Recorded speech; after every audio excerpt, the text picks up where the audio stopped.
on the water slide. I want to wear my underwear today. What? I don't want to wear a polo. Do you not normally wear underwear? Fuck no. Free ball for life. Every time we have a new guest, you would have to explain to them what Division 2 is instead of just saying I play on a competitive paintball team and my team is pretty dope and they love strippers. Like, that's all you need to say. Once you say that, like, hey, my team is pretty dope. They love strippers. Done. We compete. We make Sunday. That's it. Like, that's it. All right, let's rock. This episode is brought to you by Malicious Intent, a Division 2 paintball team. Hey, I'm Marcus. I'm Atrax. And I'm Nick. We are working class nerds. Cue the intro.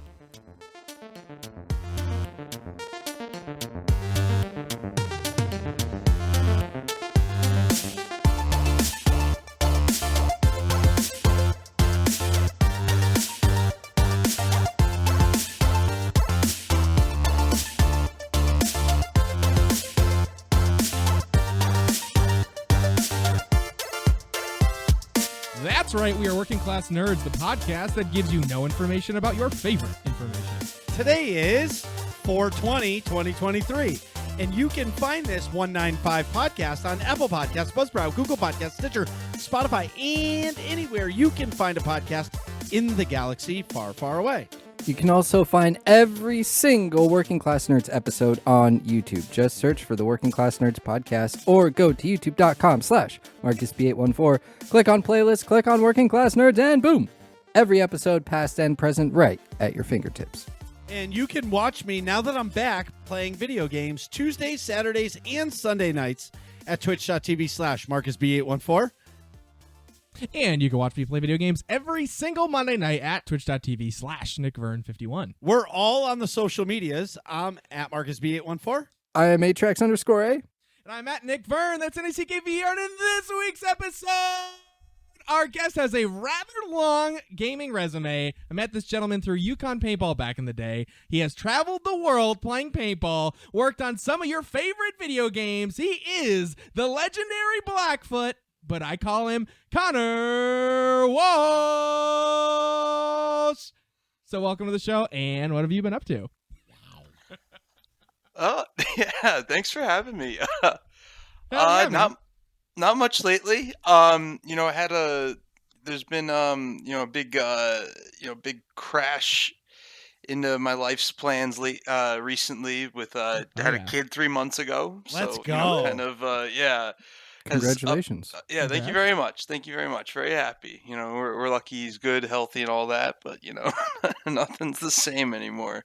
Yeah. Marcus. Yeah. But I will say, interruption one, that the first 6 months is the primest gaming time of your life. Okay?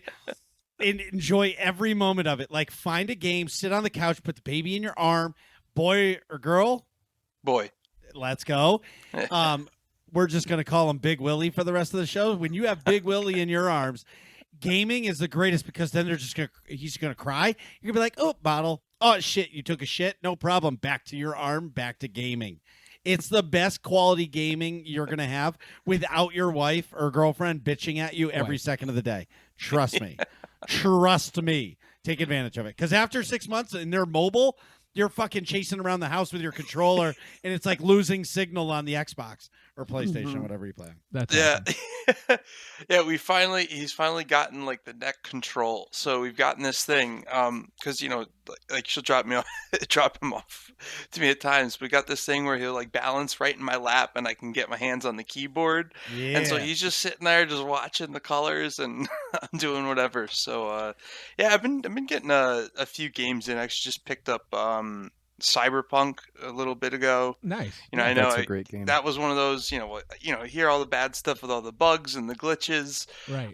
So I waited for a little while for it to go on the Steam sale. So started doing that recently. That's been fun.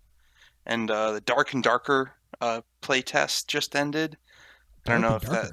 What's yeah, that's actually that one's been really fun. It's a I don't know, what the genre you'd call it. It's a hack and slash Okay. But the what is it? The loot. You normally say loot and shoot, like a Tarkov type of thing. That's Yeah. what But I was gonna say. Escape from Tarkov, like, right?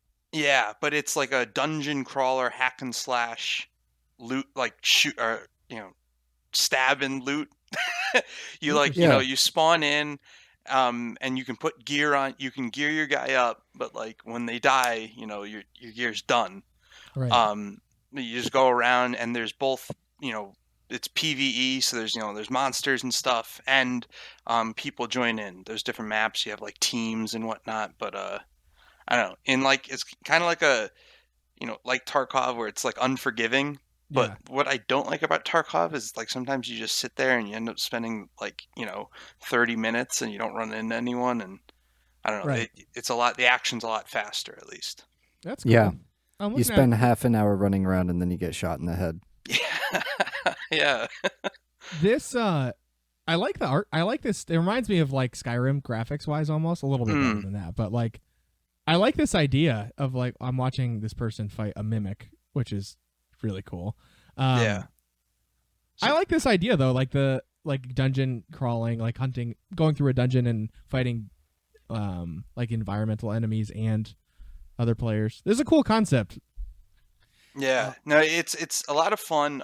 They've been going through some like weird legal battles though.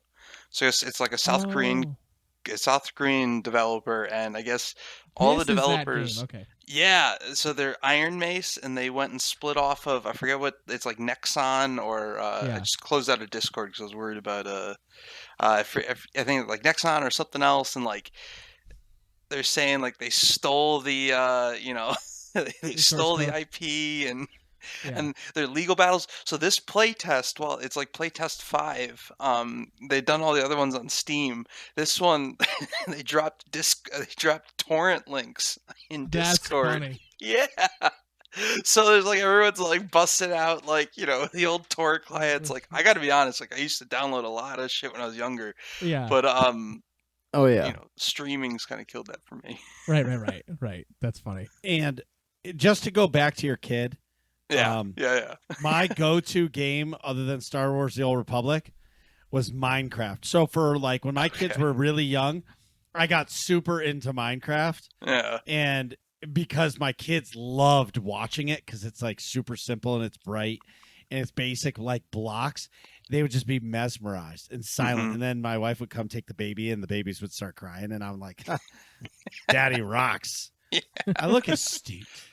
Oh, yeah, Nice. Marcus found glasses that look like mine. That's why he's wearing them. From like a nerd costume. Identity theft is not a joke, Jim. Yeah. That's what he looks like. Oh my god, it's too funny. So Dark and Darker and Cyberpunk. That's pretty sweet. Yeah, those have been the two. That and probably like the Total War, the Warhammer 3, the just Yep. kinda Dark recent Tide? those. I played a little Dark Tide. Yeah, that was fun. Yeah, I think I don't know. My friend group just kind of I don't know. It fizzled out kind of quick though. Yeah. A community friend of ours, Arcane, he bought Dark Tide for me, and I played And it, me. and Atrax, and we played it. Yeah. It was really fun, but like, it was almost too repetitive to Yeah. like do the same thing over and over. Like the graphics were great, the action was great, everything about it was great, except the repetition. It was just like I was doing the same mission every time, Mhm. and you had to watch out for the same enemies every single time. Yeah. With So the for- same weapons. Yes. Yeah. So like for me, it just I didn't have the hook Mhm. like I wanted it to, but the game was awesome. It just didn't have that it didn't have like enough differences in the different modes that makes me want to like log in and play it.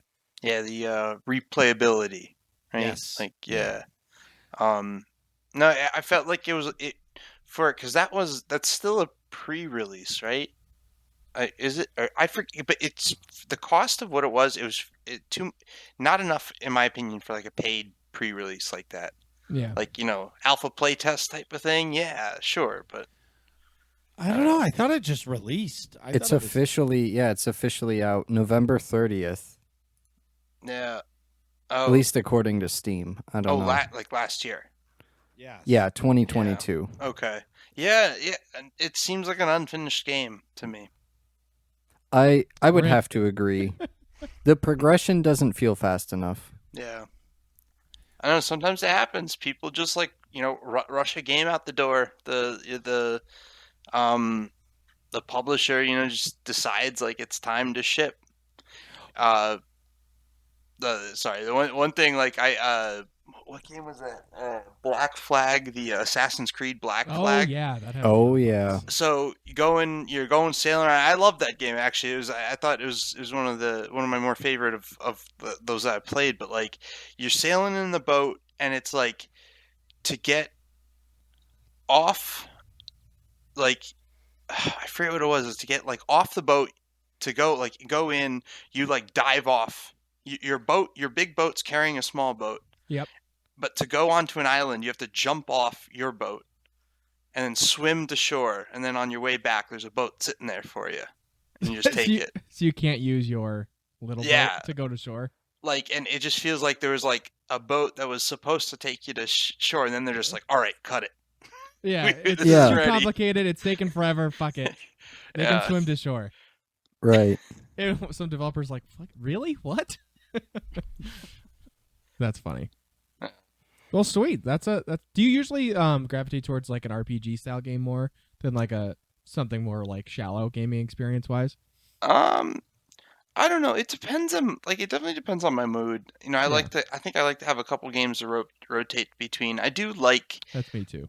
some of the more faster stuff. Like I'm actually like I'd probably would have put like Valorant and maybe I don't know. I don't really like playing Call of Duty that much, but like I don't know, so many friends groups play it. Like so many paintball players play it. Oh yeah. TK hit me up And today, yeah, actually. and let's be honest, even if you don't play a lot of Call of Duty, when you get into a lobby with your friends and it's just you're talking shit for 2 hours, it doesn't matter the game you're playing.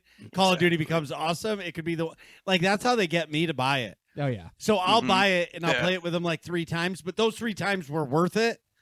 Just for the amount of toxicity that comes out of our mouths. We talked about that last week. Yep, literally. Yeah. It's Absolutely. You guys talked about a lot last week. Awesome. We talked about you last week. It was wicked funny. Oh, like, dude, yeah, dude. Honestly, yeah. hey. Honestly, Atrix's impression wasn't bad. What did he say? I'm just going to call back to this thing we talked about 20 minutes ago real quick. I just want to circle back. And you literally did that already. I just want to circle back to you and your kid for a second. We're like, that was 3 points ago. It was on my mind. What can I say? I know. I'm just busting your balls. I hold points. I don't let that shit go. I can't move on. Speaking of moving on, Atrax, what have you been up to? Thank you so much, Nick. I almost just read his bullet points just to fuck with him. That's great. Yep. Yeah. All right, then. I did my taxes, finally. Wow. You adulting. I know. I got them done 2 days before the due date. Spent this weekend. You'll be out of pull-ups in no time, buddy. You're almost there. I know. Soon I won't need software to do it. I'll be able to do it on my own. Yeah. Pay your friend to do it. Yeah, that's true. Hire somebody to do it. Accountant buddy or something. But like the previous years, I had to do self-employment because Twitch and video editing and all that stuff. Yeah. And so it took a little bit longer. And that's what I spent pretty much a majority of my week on, tracking down everything and all that good, fun stuff that us content creators do. Yeah. Taxes. Oh, yeah. The old 1099 form. Right. But I got them done, and I thought that I would owe, but I guess I didn't. And so because I didn't, then I kind of got a quote-unquote tax refund. I think in the end it was only like...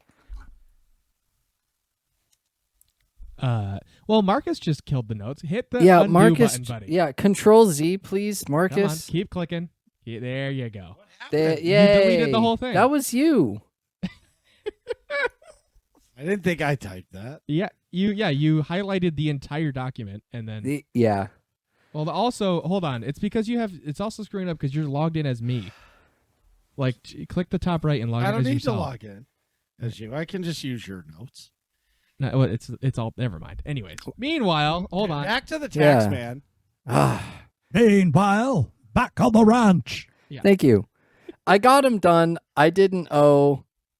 I got a couple dollars back, and so then I was like, "Great! I am going to treat myself to some Counter-Strike skins because Ooh. they're going up in value right now with Source 2 coming out this Yep. summer, and all of your CS:GO skins will transfer over. And so I got a couple that were reasonably priced that I had wanted for a while.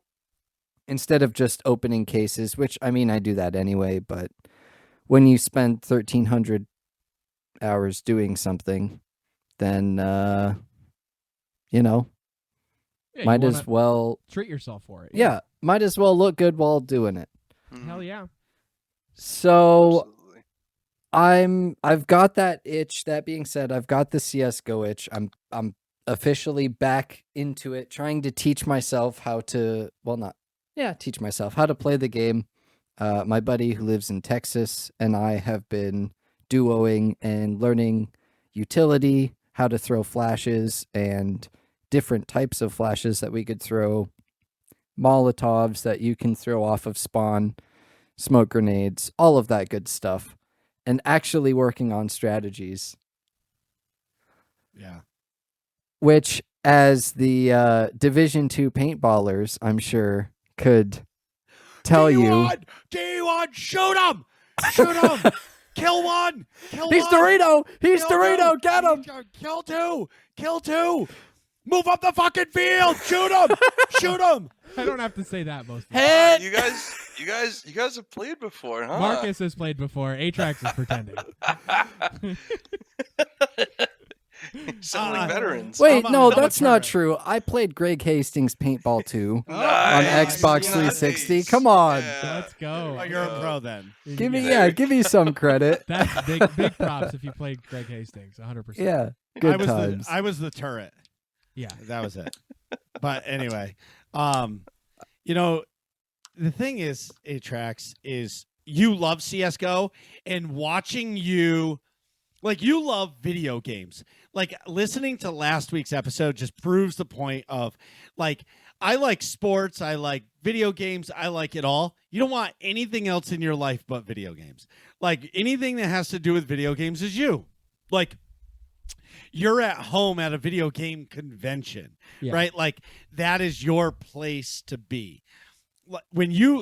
I watched you play CS:GO and you were completely cool and calm. You're like, this is my home, whatever. Like, you almost won. But the point is, you even just stood there and watched people play different games.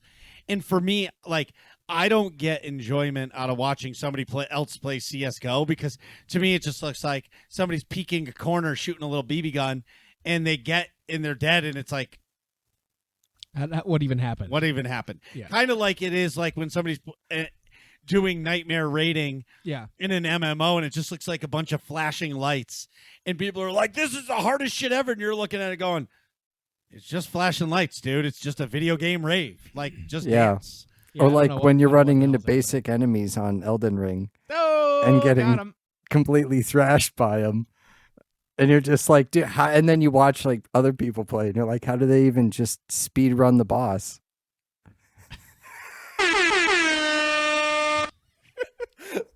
Oh man. I'm so happy this software has a built-in soundboard. This is great. I can just click whatever I want. Well, I'm giving the soundboard has created some great moments.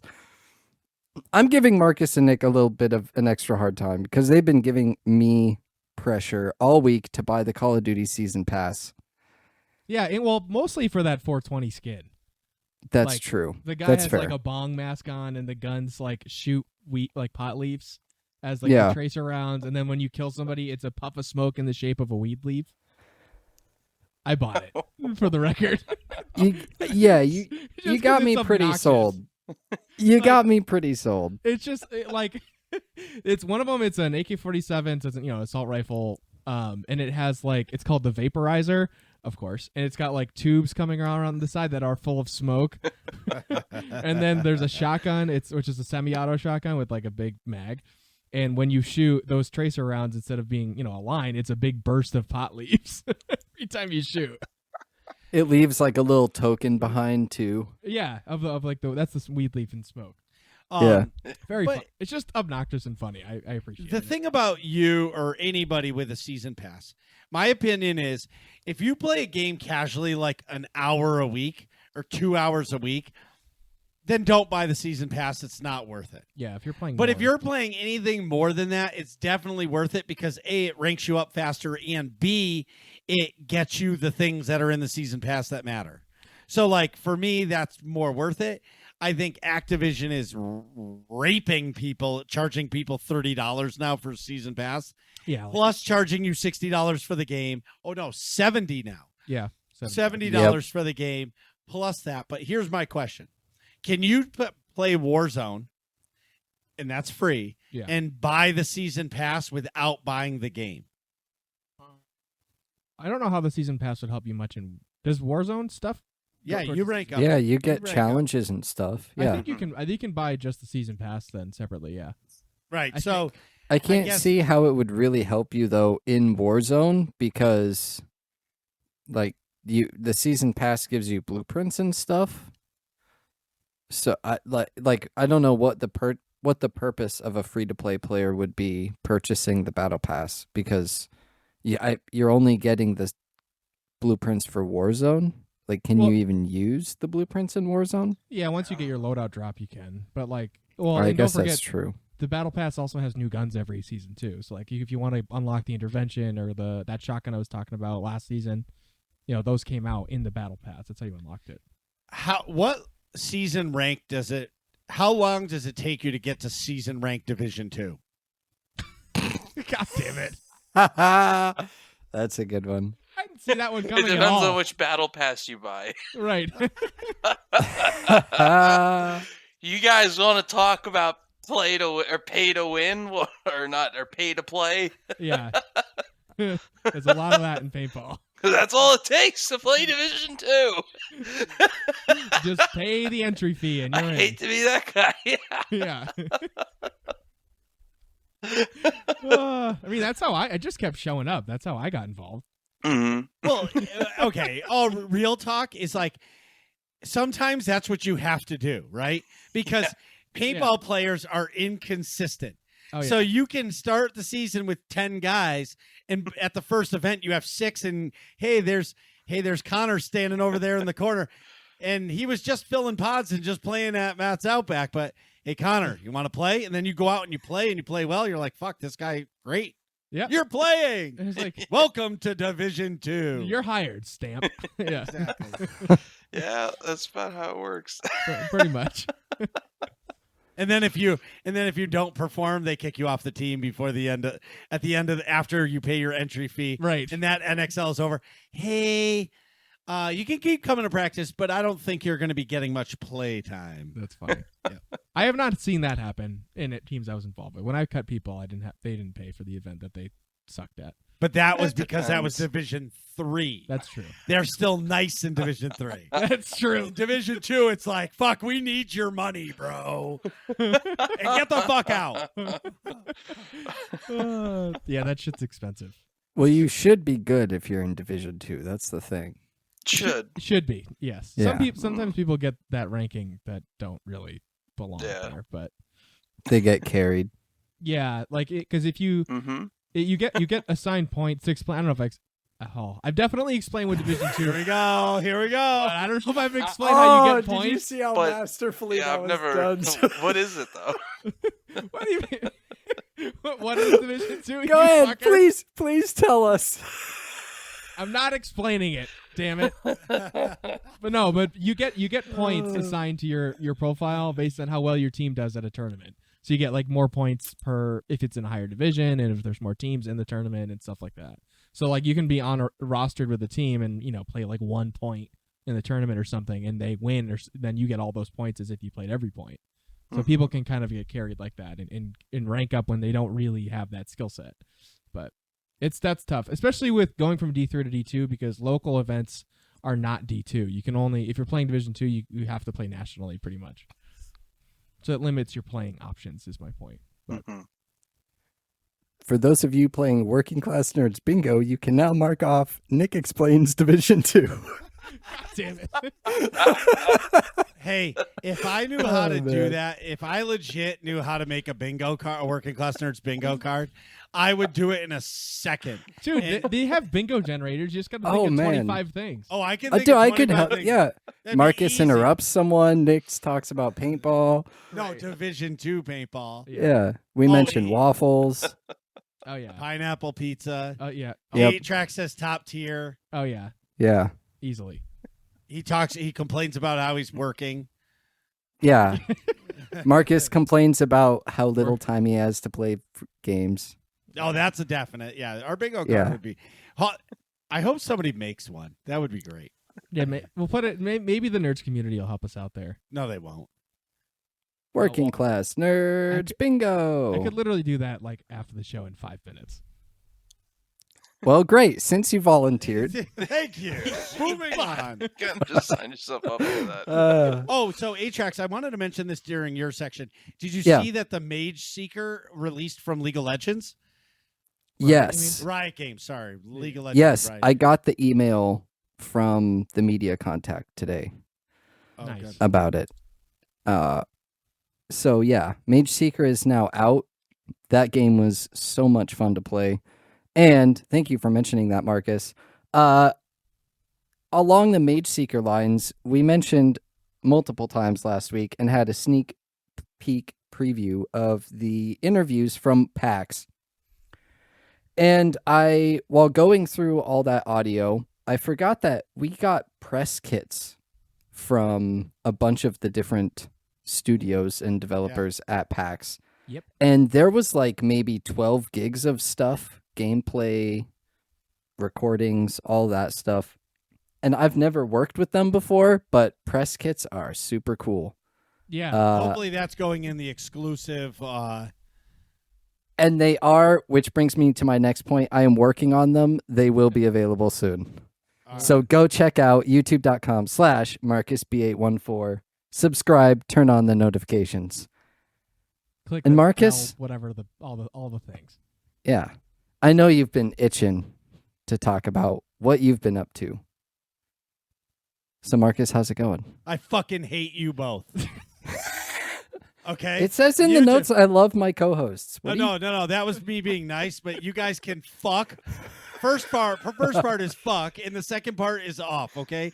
Last week, you guys talked more shit than fucking goddamn Peter Griffin talks to Stewie, okay? Listen, What was mean that Meg? analogy? dude. Yeah, wait.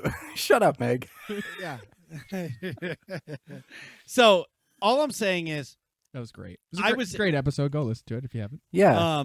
I did enjoy the episode, but you guys, every time there was something like silence or like dead space or like you guys were done with a quote, it was talk shit about Marcus. Like if Marcus was here, he would have interrupted us, so we wouldn't need to move on to anything else. You know what I mean?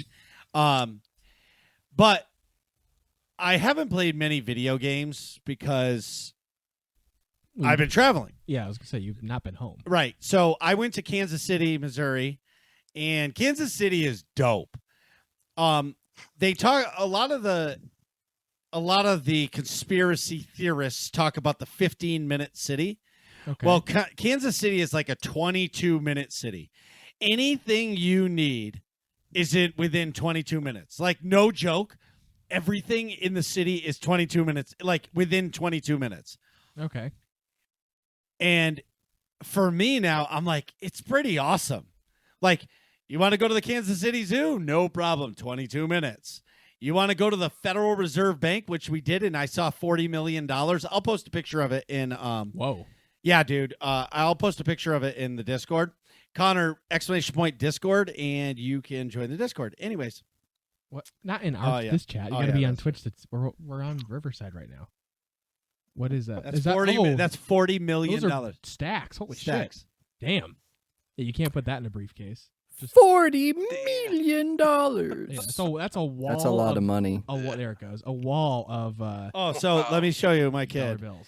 Okay, so this is reference how big it is. You're gonna have to hold it up there for a little bit. Wow. Yeah, that's Jesus. Yeah, I saw. Oh yeah, I forgot you can see on the camera. So we did that. Like there was a ton of shit like we did. It was really fun, and I'm not gonna say it.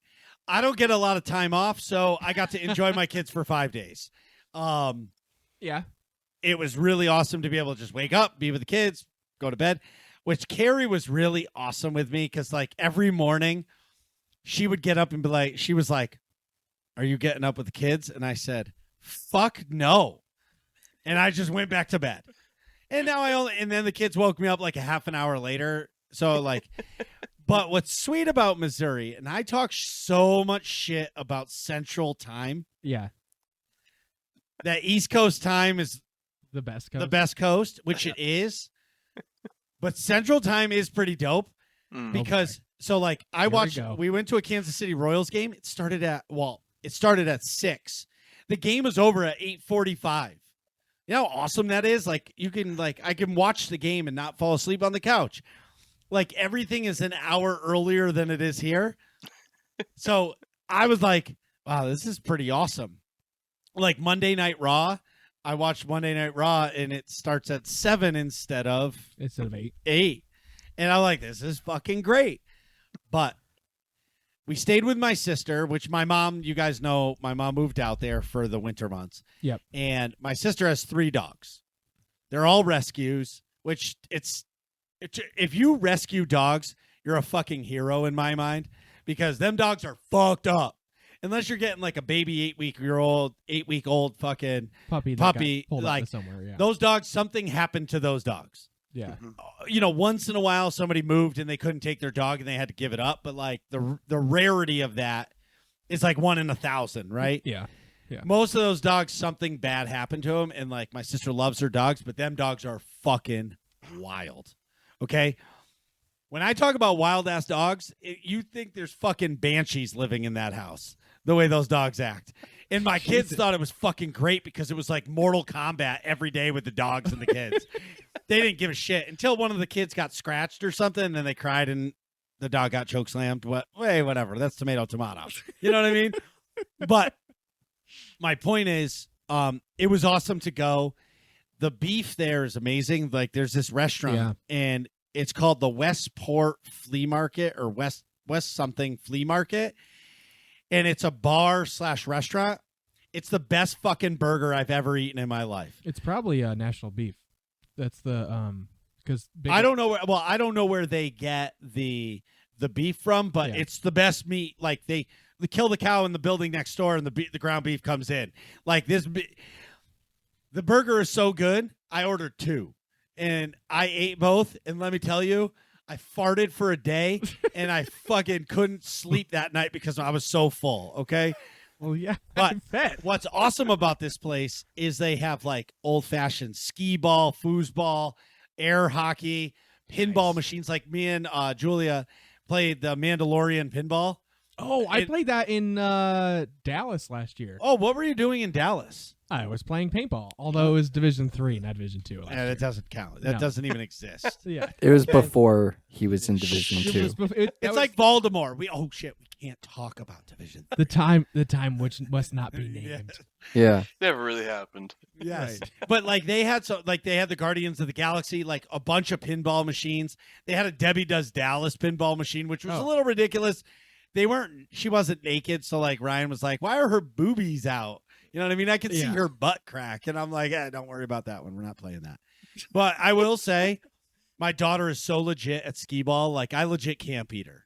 Seriously? Like, yeah, she's nasty at skee ball. I'm like, we're going bowling, kid. Yeah, wow, she definitely. Yeah. She get her the 5 or 8 pound bowling balls. She could probably whip it down there fine. Right. 2 hand. Yeah. Or the candle pin. Oh yeah, candlepin is basically where the skee fuck ball. do you even play candlepin? Like, I feel like that's like the what is that? Candlepin is bowling. like a ball like this big. Yeah, it's like a softball-ish size bowling ball, and then it there's no holes. Obviously, you just palm it, and the pins are way skinnier. Yeah. They're the only place I've seen candlepin bowling is by the beach in Maine in Wells. But I feel like it's like a vacation. yeah, like I don't have enough space to make a real bowling alley, so we'll chuck a candlepin in spot in where like tourists are, and they'll be like, "Oh, let's do this thing that we don't ever do." Candlepin bowling is like Division 4 paintball. Yes, Gotcha. yeah, that's true. It's You go and you stay, two teams going after each other, but nobody moves up the field. You stay in your 5 back bunkers and just shoot until somebody's hanging out of the bunker. Hey, I'm much. standing up. Look at me. I'm shooting it like I got it like a Gatling gun, like a MAC-10. Like, anyway, moving on. You're not wrong. I know. Pretty damn close. I know. I had to scream at those fucking people to like move on the field. Yes. I shot 2 people out. Move. Right. I'm almost out of paint. How many pods did you come out with? 2.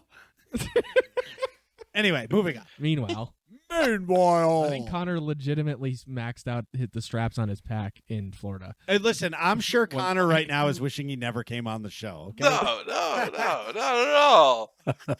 When do we stop? No, I'm kidding. I'm kidding. I was gonna say, we didn't even get into the questions yet. Yeah, no, I'm kidding. I'm kidding. So some other cool shit that we did. We went to the Chiefs Stadium. So my son is obsessed with football, and up here everything is expensive. But Yeah, I the think New England Patriots shaft their fans. They do not do a tour of Gillette. Yeah, And this maybe stadium, they will once it's done being constructed. But Maybe. I've never heard of that. either. yeah. So we got to go. They take you upstairs to like the club seats. They take you to the press room, and you see where like all that shit happens. They take you to a club seat. Like they show you like what it's like being in club seats. You go out onto the balcony and like kind of look out at the field. Yeah.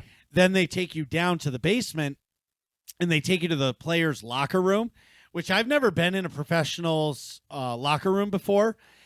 It was really like, I'm a sports fan. Yeah. Like, I like sports. It would be like 8-Tracks going into like Esports. an esports arena and like being like like a standing in front practice of room or something. yeah, like same kind of thing. I got like chills and goosebumps being in there because you think about like that team won the Super Bowl and there was fucking champagne being spilled everywhere in that back room. You know what I mean? Yeah. And like, or when they get their fucking ass kicked, they have to go into that locker room and stare at everybody. And you know, there's that one motherfucker that missed the field goal and everybody's staring at him. Yeah. And then he goes into the shower with a little turtle head and they're like, fuck, we're going to chop that thing off. But That took Anyway. a left turn. yes. Anyways. Wow. Meanwhile, back on the ranch. You were saying? Anyway, so we did that. We got to go to the 50-yard line. We didn't get to walk on the field because, believe it or not, I thought it was all turf. It's real grass. Yeah, some fields are still grass. And so they were fertilizing it, so like we couldn't walk on the field. Yeah. But we got to be on the sideline, and my son wouldn't. It was not okay unless we FaceTime Storm and Norman and FaceTime Nick, Oh yeah. because he plays the fucking game, and I'll tell you why in a second. Remind me about the Adidas shoes in a second. Okay. So he's been saying all season, is Uncle Norm and Nick gonna go with me to the Patriots game? And I'm like, preseason? Hey, Stormin, this guy wants to go to the game because Stormin will get us tickets, and it's just gonna be preseason because he can't go to a regular season game because it's way too wild. And like, he's not gonna make the whole game. Meanwhile, Oh. back on the ranch. Apparently if I press the space bar, it plays a sound. So, So he so I'm going to take him to a preseason game, and we'll stay for half the game because he'll be ready to go after that, but Yeah. preseason doesn't matter. right. So that was awesome. And of course, he walks into the pro shop and he's like, runs right over to the little kid jerseys, and he's like, I want this jersey. And I'm like, fuck. It's a You are Mahomes not, it's jersey. Pat Mahomes jersey. And I'm like, you are not being a Chiefs fan, kid. And then I thought about it. I'm like, wait a minute. You know what? Good. Pick a winning team, buddy. You want to be a Chiefs fan? I'm okay with it. You're not allowed to be 3 fans. You can't be a Jets fan, a Giants fan, or a Yankees fan. If you're those 3, you're moving the fuck out of my house. Anything else is welcome, right? Like you want to be acceptable. Like I get right. it. You want to be a Chiefs fan because you've been there and like that's a part of you now. Cool, man. I get it. Right. And then the next day we went to a Royals game, which, if you guys know, I love baseball. Yeah. And I'm going to tell you right now, Boston sucks. We were in the outfield grandstand What of are you this. talking about? I'm going to tell you in a second. Okay. So we were in the outfield grandstand seats at the Royals game. I've sat there many times at Fenway Park. Fenway Park, $110 a ticket, outfield grandstand. Yeah. Kansas City Royals, $24. Yeah, it's because nobody goes to Royals. Fuck that! games. That stadium was packed. Well, yeah, because the tickets are No, $24. dude. No. Nobody wants to go to a game, but Dude, everyone see- walks by and goes, "Oh, tickets are $24. You want to go fuck around for a half an hour?" No, listen. I just Yeah, that's dude. It's like $24. You could go to the movie theater for that. Right. Like I don't watch baseball at all, but for $24, I'll go hop in. I'll watch a game. So Yeah. So Kansas City is the biggest sports city I've been to, bigger than Boston. You just keep making these statements that like have no basis in me. Because you haven't been there, dude. Did you do DMT before you? No. Like, dude, you don't even Something understand. No. Did you spend time dude. travel? Like, you don't even understand. Every You just single, don't understand, Nick. No, dude, every single person in the stores is wearing either a Chiefs shirt or a Royal shirt. Okay. Like, every 'Cause day they're the in news Kansas is City. 40, like 30, it's an hour-long news. 30 minutes of it is all about sports. Like, I've never seen a city like that before. You can tell me that, like, yeah, Boston sports is Boston, and that's our home, and I love it, but I've never seen it like this before. okay. Like, it's wild to me. But anyway, and they love sports. You know what else? What other news has a really long sports segment? Nesson. I'm talking about like their regular, like, newscast. Marcus is watching the Kansas City Sports Network. And No, he's I'm like, not. "Oh my God, they're It's so like- into sports." No, dude, it's like CBS it's has a ESPN's 30-minute local affiliate. I didn't understand it until I saw it. It's fucking everywhere. And when I tell you, they love it. They love it. It's wild. That's cool. No, I get it. It's wild. But $24 for a seat in a packed house, I was like, I could do this. But here's the other thing. This is where Nick will be sold. Because it's Okay. not in an inner city like Fenway. Yeah. Oh, it's in and out easily. No, it's right next to the football stadium. What does the football stadium have? Giant parking lots. Yeah. People tailgate for 2 hours before the baseball game. Oh my God, they must be wasted. Dude, I watched baseball game's like dude, there 5 was hours. fucking beer bongs everywhere, funnels everywhere. Dude, they were raging. No wonder Dude, the place is packed. Dude, it's $24 tickets. You can tailgate. Like, I want to go. Exactly. Why wouldn't you be a Royals fan if you live there? I'll put the blue on for a day. Yeah, I bought a Royals camo hat just because. I love a tailgate. Yes, dude. Dude, I was watching these guys. The game started, and they were just sitting outside listening to it on the radio, cooking sausage. That's the best. And I'm like, walked by. I was like, "You guys going to the game?" I'll get there around the 5th. All right, Around the 5th. right before they shut beer off. You know, see, when tickets are $24, that's what you can do. You're like, fuck Right. it. I only need 4 innings. Yeah, but the difference, what I'm saying is there's somewhere to park. So like, Yeah. it's common practice to just tailgate. Right. And I'm Yeah. just thinking to myself, I'm You like, can't do that in Fenway. no, and that's okay. Mm-hmm. But I'll tell you what, man, they're doing it right. Yeah. Yeah. Like I'm officially on board with the Red Sox leaving Fenway Park and moving next to Gillette for the tailgate. I will go to the Red Sox games again like crazy if there's a tailgate. Yeah. Like no more. Oh my God, that'd be amazing. But anyway, I'm sorry. I'm I- rambling. I see why their tickets are $24. They're $4 and $15.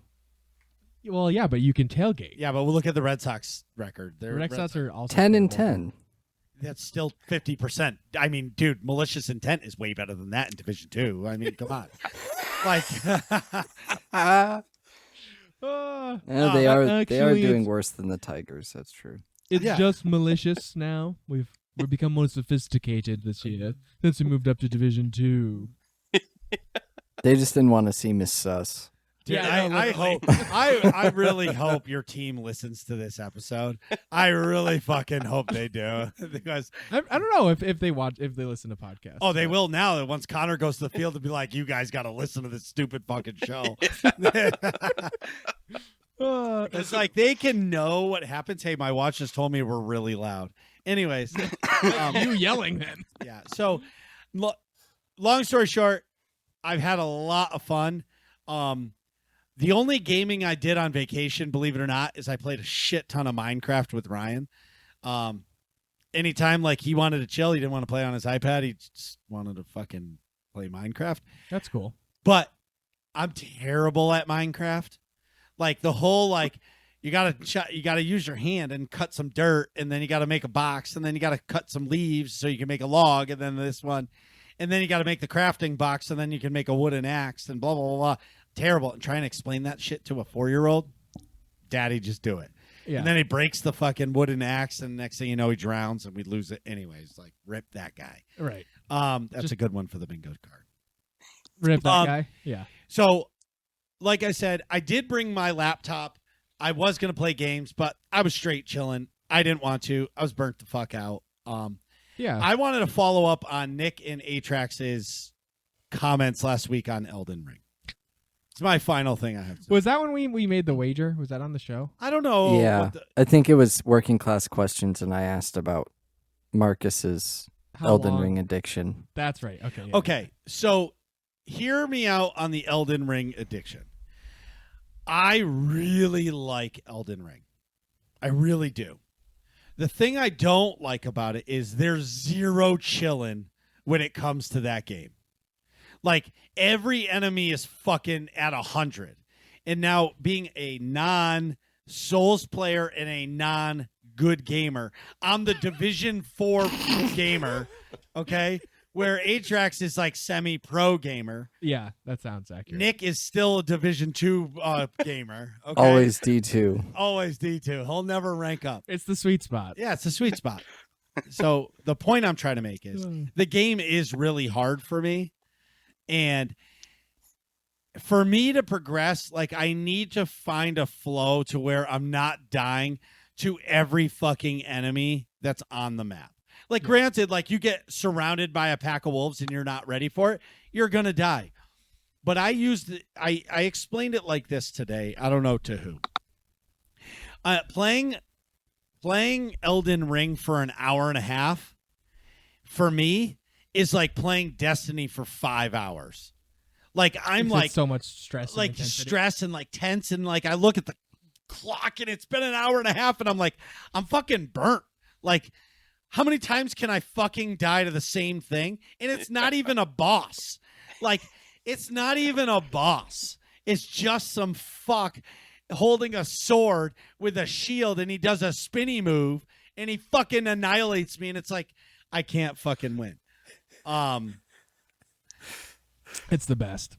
So back to the thing. Destiny 2, I'm going to finish my season story this weekend. Like, I'm going to finish the season. But the problem with Destiny right now for me is, like, I've made that such a social game that I don't want to play it unless I'm playing with people. Yeah, that makes sense. Like, I don't want to play it solo. So, like, and there's always people available that want to play with me from the Nerds community. I'm never alone when I play that game. Yeah.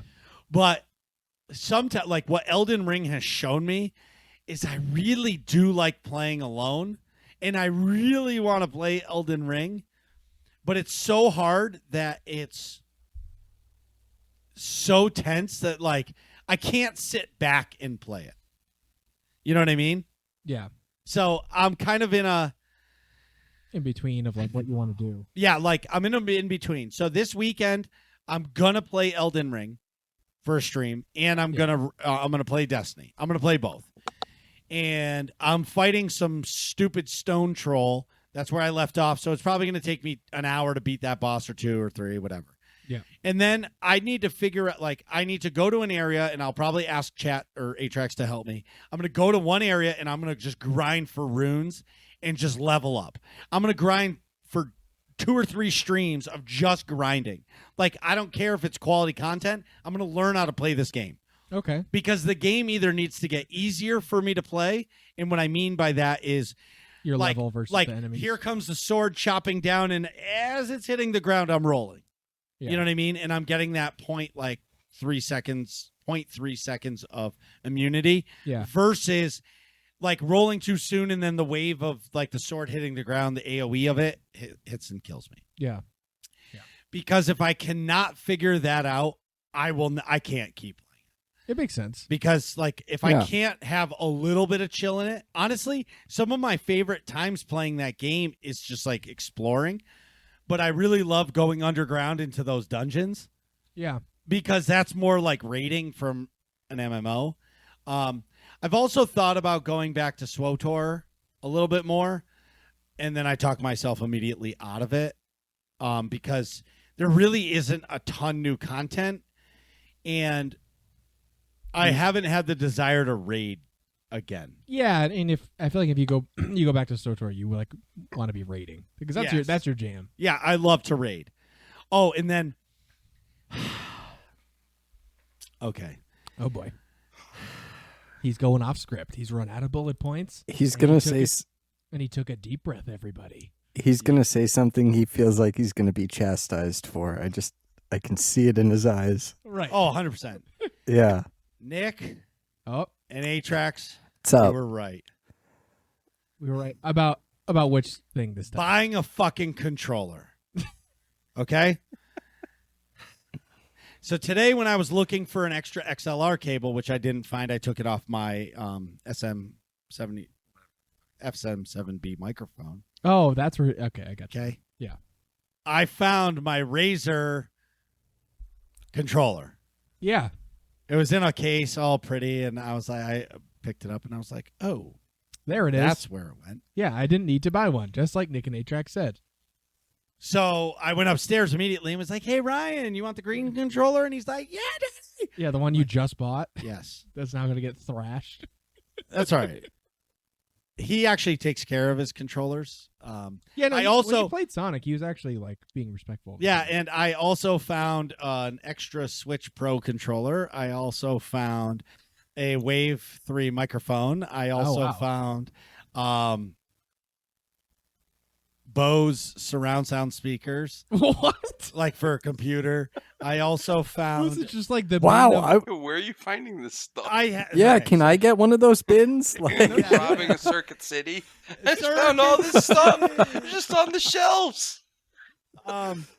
So I have in the garage I have over the course of my life I've moved and things have gone into tubs, and I talk so much shit to my wife about all the bullshit that she keeps, but I have like 5 giant tubs full of shit. Like I've got my original Excite bike, Super Mario Brothers, like every game that meant something. Like I have a brand new Marvel vs. Capcom 2 original Xbox game, like never opened. That's cool. Like Castlevania Symphony of the Night, same way. And I have my regular one, all my original memory cards, like everything. And I can't get rid of them. And the ones that kill me that I won't get rid of are all the old DVDs, like The Matrix 1. You could just Matrix stream. 2. Yeah. Right. Nick, did you just drop some change? No, that was me. He's dropping the soap. Yeah. Anyway, what's up? Anyway, so you two fuckers were right. Nick, what have you been up to? Well, I'll be in Austin, Texas next week with Connor playing paintball, and yes, it's Division 2 paintball. We're playing in the NXL Lone Star State, or Lone Star Major, Lone Star something. Lone Star State Major Open. Yes, all the above. Tournament championship. Yeah. What are you pointing at? Oh. I'll tell you after. So yeah, that's next week. I will not be on the show next week because I'll be in Texas. Connor and I both will be. I don't think I said that. It was implied, but Connor and I play on the same paintball team now. Dude, you said that. We said that 55 minutes and 30 seconds earlier. Okay. Well, anyways, it's another meme. Moving on. I've been really enjoying just like grinding in Call of Duty multiplayer lately, which is pretty like out of character for me. I'm usually like a single player action RPG guy, which if you listen to the show, you know that. But I don't know why I've been like really gravitating towards Call of Duty lately. I'm enjoying like just grinding for camos and trying different guns and just like getting into it. It's probably, I got really into Cold War this is probably I'm probably playing this Call of Duty as much as I did Cold War, which is a lot. Yeah, I'm enjoying it a lot. It's just like casual, shallow fun, and I'm just having a great time. Atrax, what were you gonna say? I was going to say, I will say shout out to Rayu. I feel like Rayu has also been an influence in both of us playing more. Totally. Because he has been active in the Discord saying, hey, anyone want to play? And usually I'll join and be like, oh, I'll hit up Nick, or the other way around. Yeah. The other thing is shout out nice to that Rayu. it's nice that Rayu's back. Yeah. So Rayu just had a kid too, Connor, but his kid I think is like closer to 6 months. Yeah. So he's in prime gaming time. Yeah. So that's So he took some gaming time off, but shout out to Rayu. Thank you for dragging me back into Call of Duty because I'm really enjoying my time. Well, you have already heard that our roasting of Marcus last week was a resounding success. I fucking hate you guys. It got the results that we wanted. The last thing I wanted to talk about was The Mandalorian Season 3 finale was this week. I'll keep it spoiler free because I'm spoiler free and spoiler free. Because I'm assuming lots of folks, maybe not everybody's watched it, but including people in the episode right now. But like, I mean, I thought this season overall just was lacking in like direction, and like they didn't have like a central conflict. So considering how sort of aimless the season was, I think it was like good. Like I'd give it like the episode like an 8, but overall in the season it was not that great in total. I look at I look at this season as if you go back to the Book of Mandalorian, like when the Luke and Grogu thing started, that's where Mando season should have started, and it should have ended where it did. Yeah, and it would have been a full like fleshed story. Yeah, but I feel like they took the scraps because they needed something for Book of Mandalorian or Book of Boba Fett. Book of Boba Fett, yeah. Yeah, they needed more content for it, so they did that. And yet I think that was a mistake. Yeah. And they kind of... It was a lot of like fillery things. Like you had a whole episode with well, anyway, I'm getting into spoiler territory, but yeah, I think overall it seemed like Dave Filoni and Jon Favreau were less directly involved, or if they were, then I don't know, they weren't paying attention or something. They didn't do a good job. Long story short, but overall, I think I'd give the season like a 6 out of 10. But the finale was probably like an 8. The finale was pretty good, but a couple plot holes here and there. But I'll probably talk about it next week and go full spoiler town. But anyways, Tuesdays in AIE have both. Hold on. Let me try that again. Tuesdays in EIE have oh my god, I can't think. Dude, you're terrible. Oh my god. Okay, so No. that's So what let's- happens when I try to go off the script. All right, so if I can't read it, I can't do it. You want to know what's awesome about AIE? Every There it single is. night of the week, there's something fun going on. No matter what game you play, there's somebody playing it. Yep. Whether it's World of Warcraft, Guild Wars 2, Star Wars The Old Republic, Destiny 2, Lord of the Rings Online. Lord of the Rings Online, and Division 2 paintball. Rocket anyway, League. moving on. But Elder Tuesday Scrolls is a Online. really special night because it's my 2 favorite games, which is Star Wars The Old Republic and Destiny 2. In Star Wars The Old Republic, they have mandatory fun night where the fun is mandatory, but attendance is not. Yes. That starts at 9 p.m. Eastern, quarterly takes you through the galaxy, and they do a bunch of fun stuff.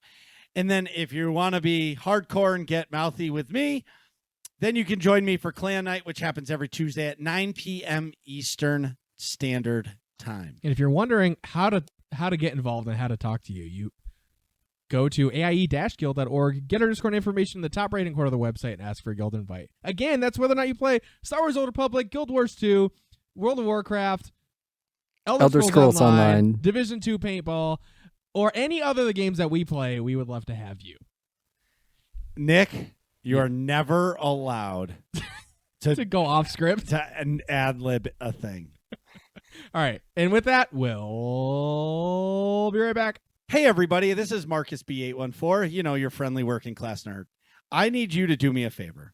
I need you to go to twitch.tv/MarcusB814, smash a follow button, and come join me on stream, because every Saturday night moving forward, we're going to be giving away a piece of Working Class Nerds merch. That's right. Whether it's a t-shirt, hoodie, very soon to have 8-Tracks exclusive gear, and the exclusive 3-peat mug is coming, which is going to have Nick's logo, my logo, and the GreenBot Videos logo on it. That will be available, I'm hoping, within the next 2 weeks. So go to my channel, click follow, come to the stream, and win. And we're back. So today we're talking with the one and only Conor Walsh about his gaming background and how he started working in the actual gaming industry. So first question, hot off the presses, what's your earliest gaming memory? Like, how did you first start playing video games? So that was playing like one of those, which so I guess there's a story even just how we got the disc. Yeah. It's one of those, like, like 1,000 games in one disc that it was on, Windows like 3.1 or maybe something a little older than that. Wow. That we would like boot out of, go into DOS, boot off the disc, and it would pull up and there'd be all these games, like all this big list of games to choose from. The ones like I remember was like Jazz Jackrabbit, Hocus Pocus, One Must Die. These are like I don't know, games that like I I hadn't really all heard of, but they were all like bootleg, because all the software that we would get around there was illegal. Right. Because so I grew up in Saudi Arabia, and they like we'll don't start care. with that. Oh yeah. So they don't like, no one, or I shouldn't say no one cares, but like there's a there at least was a large disregard for IP and copyright and all that stuff. So you could just drive downtown, go to the computer store, and there's some dude hanging out outside next to the door, like like a drug dealer. Go, Yeah. CDs. And my dad be like, yeah, you got CDs. Oh, okay, come on, my friend. And like we go across the street, and like there's an abandoned building, up a floor, and he pulls a couple of boxes out of the closet, puts them on the table, and he puts a bunch of like Windows and Microsoft Office and like engineering stuff. My dad is into like AutoCAD, so like computer aided stuff with he's like a mechanical engineer, but he's buying like, this is expensive software, and it costs like tens of thousands of dollars per license. He's paying like 15 reals for it, which is like $5. Same game, like all the games. And so that was like computer games. Eventually it was like PlayStation and whatnot. But yeah, sorry, too long of a story. Cool. But like, that's these awesome. old That was a great discs story from DOS. That's really cool. So so take me through, how long did you live in Saudi Arabia for? About 8 years. 8 like years. 2 to 10. Then where did you go? To Arizona. And then when did you move to Connecticut? Connecticut was in 2004. And then I was actually back to Arizona for a year, and then back to Connecticut again. That was just a whole, family kerfuffle. Yeah. Can we just say that 2004 was a great year? Because the Red Sox won the World Series? Yes. And so did the Patriots won the Super Bowl? I thought because that was the year that Green Day released American Idiot. It's also a good year. Mm-hmm. Good thing for that. I got nothing for 2004. I would definitely watch the Patriots win the Super Bowl, but so that's cool. I didn't realize. I remembered, it was one of those things where I remember that you grew up in Saudi Arabia, but it was like in the back of the file cabinet, and I'd forgotten. Okay, Go ahead. Do you have dual citizenship? No, they were not. Even if people, so I was born in New York, but even when kids were born over there, you had to have like Saudi parents having like a Saudi born kid, like to get Saudi citizenship. They're really close, close Strict. about it. Yeah, that makes sense. Yeah, the first place we bought our PlayStation 1 came with a mod chip. A mod chip? Wow. Yeah, so these days you can buy like mod chips so you can run like copied games and stuff. And we bought ours from like the mall, and it came with a chip already installed in it that could buy the same CDs that we bought at the mall. Wow. I never is realized awesome. that. Never realized that. So we bought a PlayStation 2 when we moved back to the States. I tried to play all of our old games, and it's like, this is not a disc. What And it's the like, hell? it's like, what? What do you mean? I thought this was backwards compatible. Yeah, exactly. Yeah, but this is all pirated, so Yeah. it won't recognize it. That's awesome. Yeah. What would you say your favorite game of all time is? You can give a Mount Rushmore if you'd prefer. That's well, it'd be hard for it to not be like Diablo 2. Ooh, okay. So my brother and I put many hours of our lives and like came back like, a couple different ladders at other times to play that game again. I don't know. Yeah, spent a lot of time on that. Like, first played that all just single player. Mhm. Because we just didn't have good internet when I was first living in Arizona, and then eventually got internet and whatnot. Yeah, Right. Diablo 2 is the big one. So, are So you trying to make the dial-up noises? Yeah. No one would play with us because they're like, no, you're just gonna lag out. Right. You're gonna disconnect. Yeah. I had a friend in college like that. His internet would always cut out. He's like, I don't know, man. I just can't. We were playing Overwatch, and then he would get like banned for leaving games early. And it's like, dude, it's just my internet. But so are you playing? I can probably guess from your gaming answers, but are you more of a PC or console gamer? Definitely PC. PC. Yeah. Yeah. I have an Xbox One, but I don't ever like use it or plug it in. Me too. I'm primarily PC, but I do have a PS5, but that sits in the living room and collects dust mostly. I actually, I'll have a question before 8-track. Sorry, I'm cutting you off. I'm used to it. It's okay. I was gonna say that's in character, If you heard What? the episode last week, on brand. What made you or pushed you towards playing on a Division II paintball team? Oh my gosh. I Well, have questions about this later. see, for the record. It was I wanted to take a step up from playing Division 3, which Oh, let me that's a tell great- you. But I wasn't ready for Division 1. Or Oh, or more, I just didn't want to pay the higher entry. you really didn't want to go back to 4. Yeah, I can't go back there, man. I couldn't go back home and see my mom if I went back there. Don't put me with them, please. those heathens. Oh my god.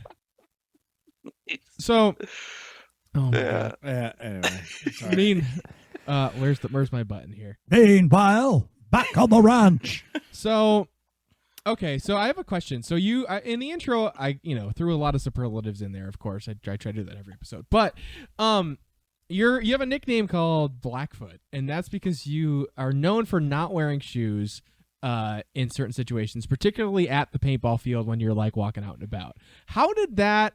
My question is, have you always hated wearing shoes, or did one of your toes really piss you off and like ruin it for the rest of them? So how did the barefoot thing come about?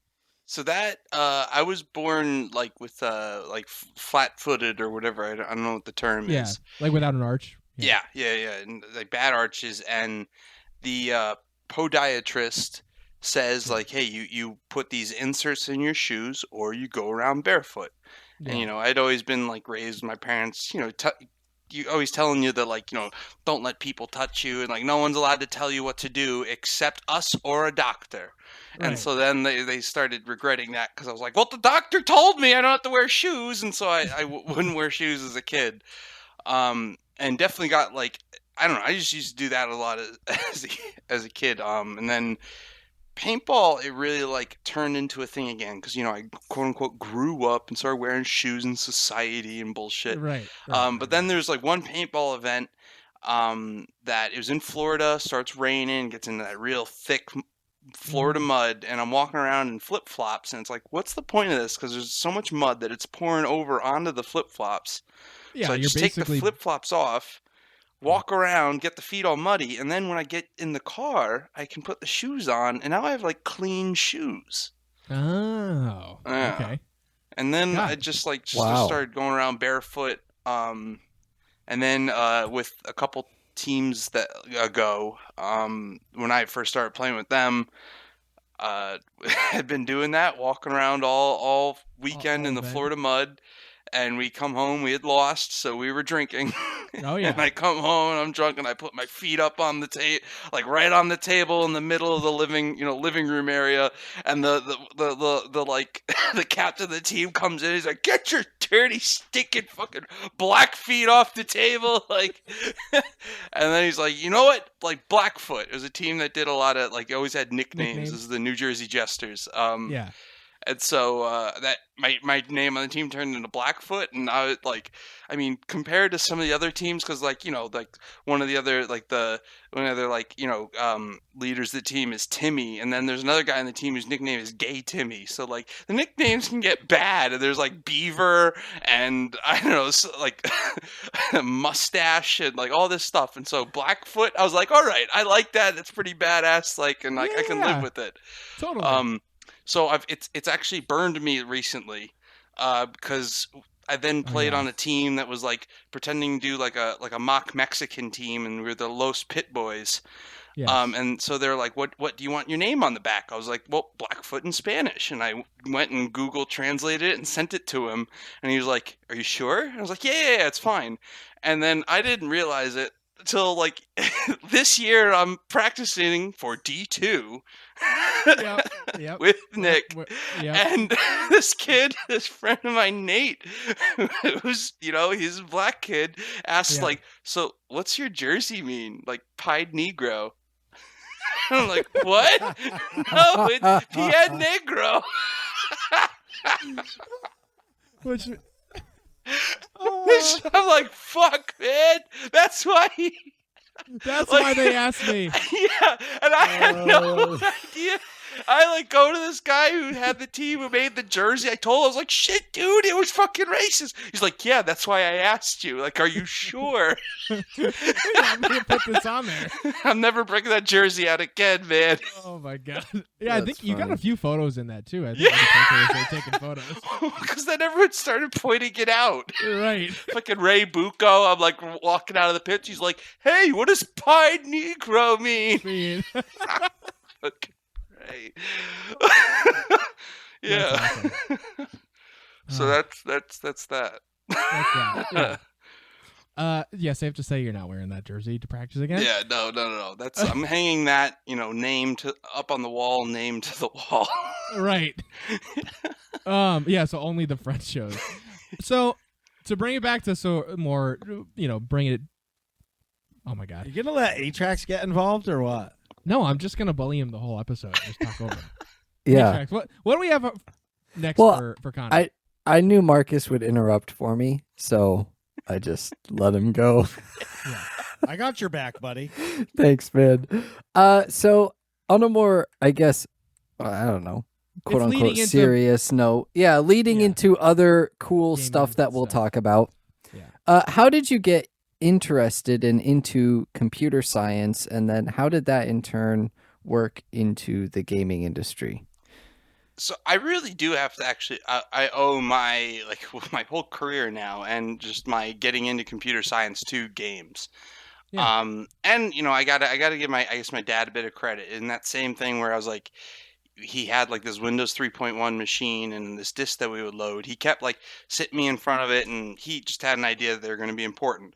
But I really just used the computer to play games, and we used the family computer to play games on it, and someone would download a virus or do something stupid, and I'd have to format the disk and whatever. And so I just like got to know computers well, and I have like good with math and science. So my dad was always pushing like, go to computer science, and got into school for it, like into the engineering school and whatnot.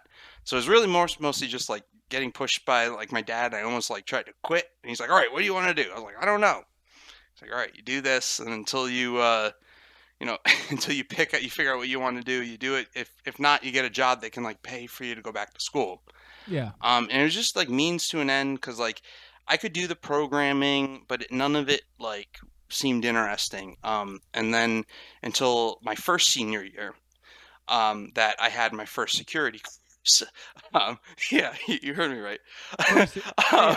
I had 2 of those. Yeah, well, you met me. I met Nick during my second senior year. It was my victory yes. lap. Yes. And yes, I met. Yeah, I said it in the intro, but I met Conor through Yukon Paintball. He came back to like help the team out and stuff. Get some coaching and things. It was great.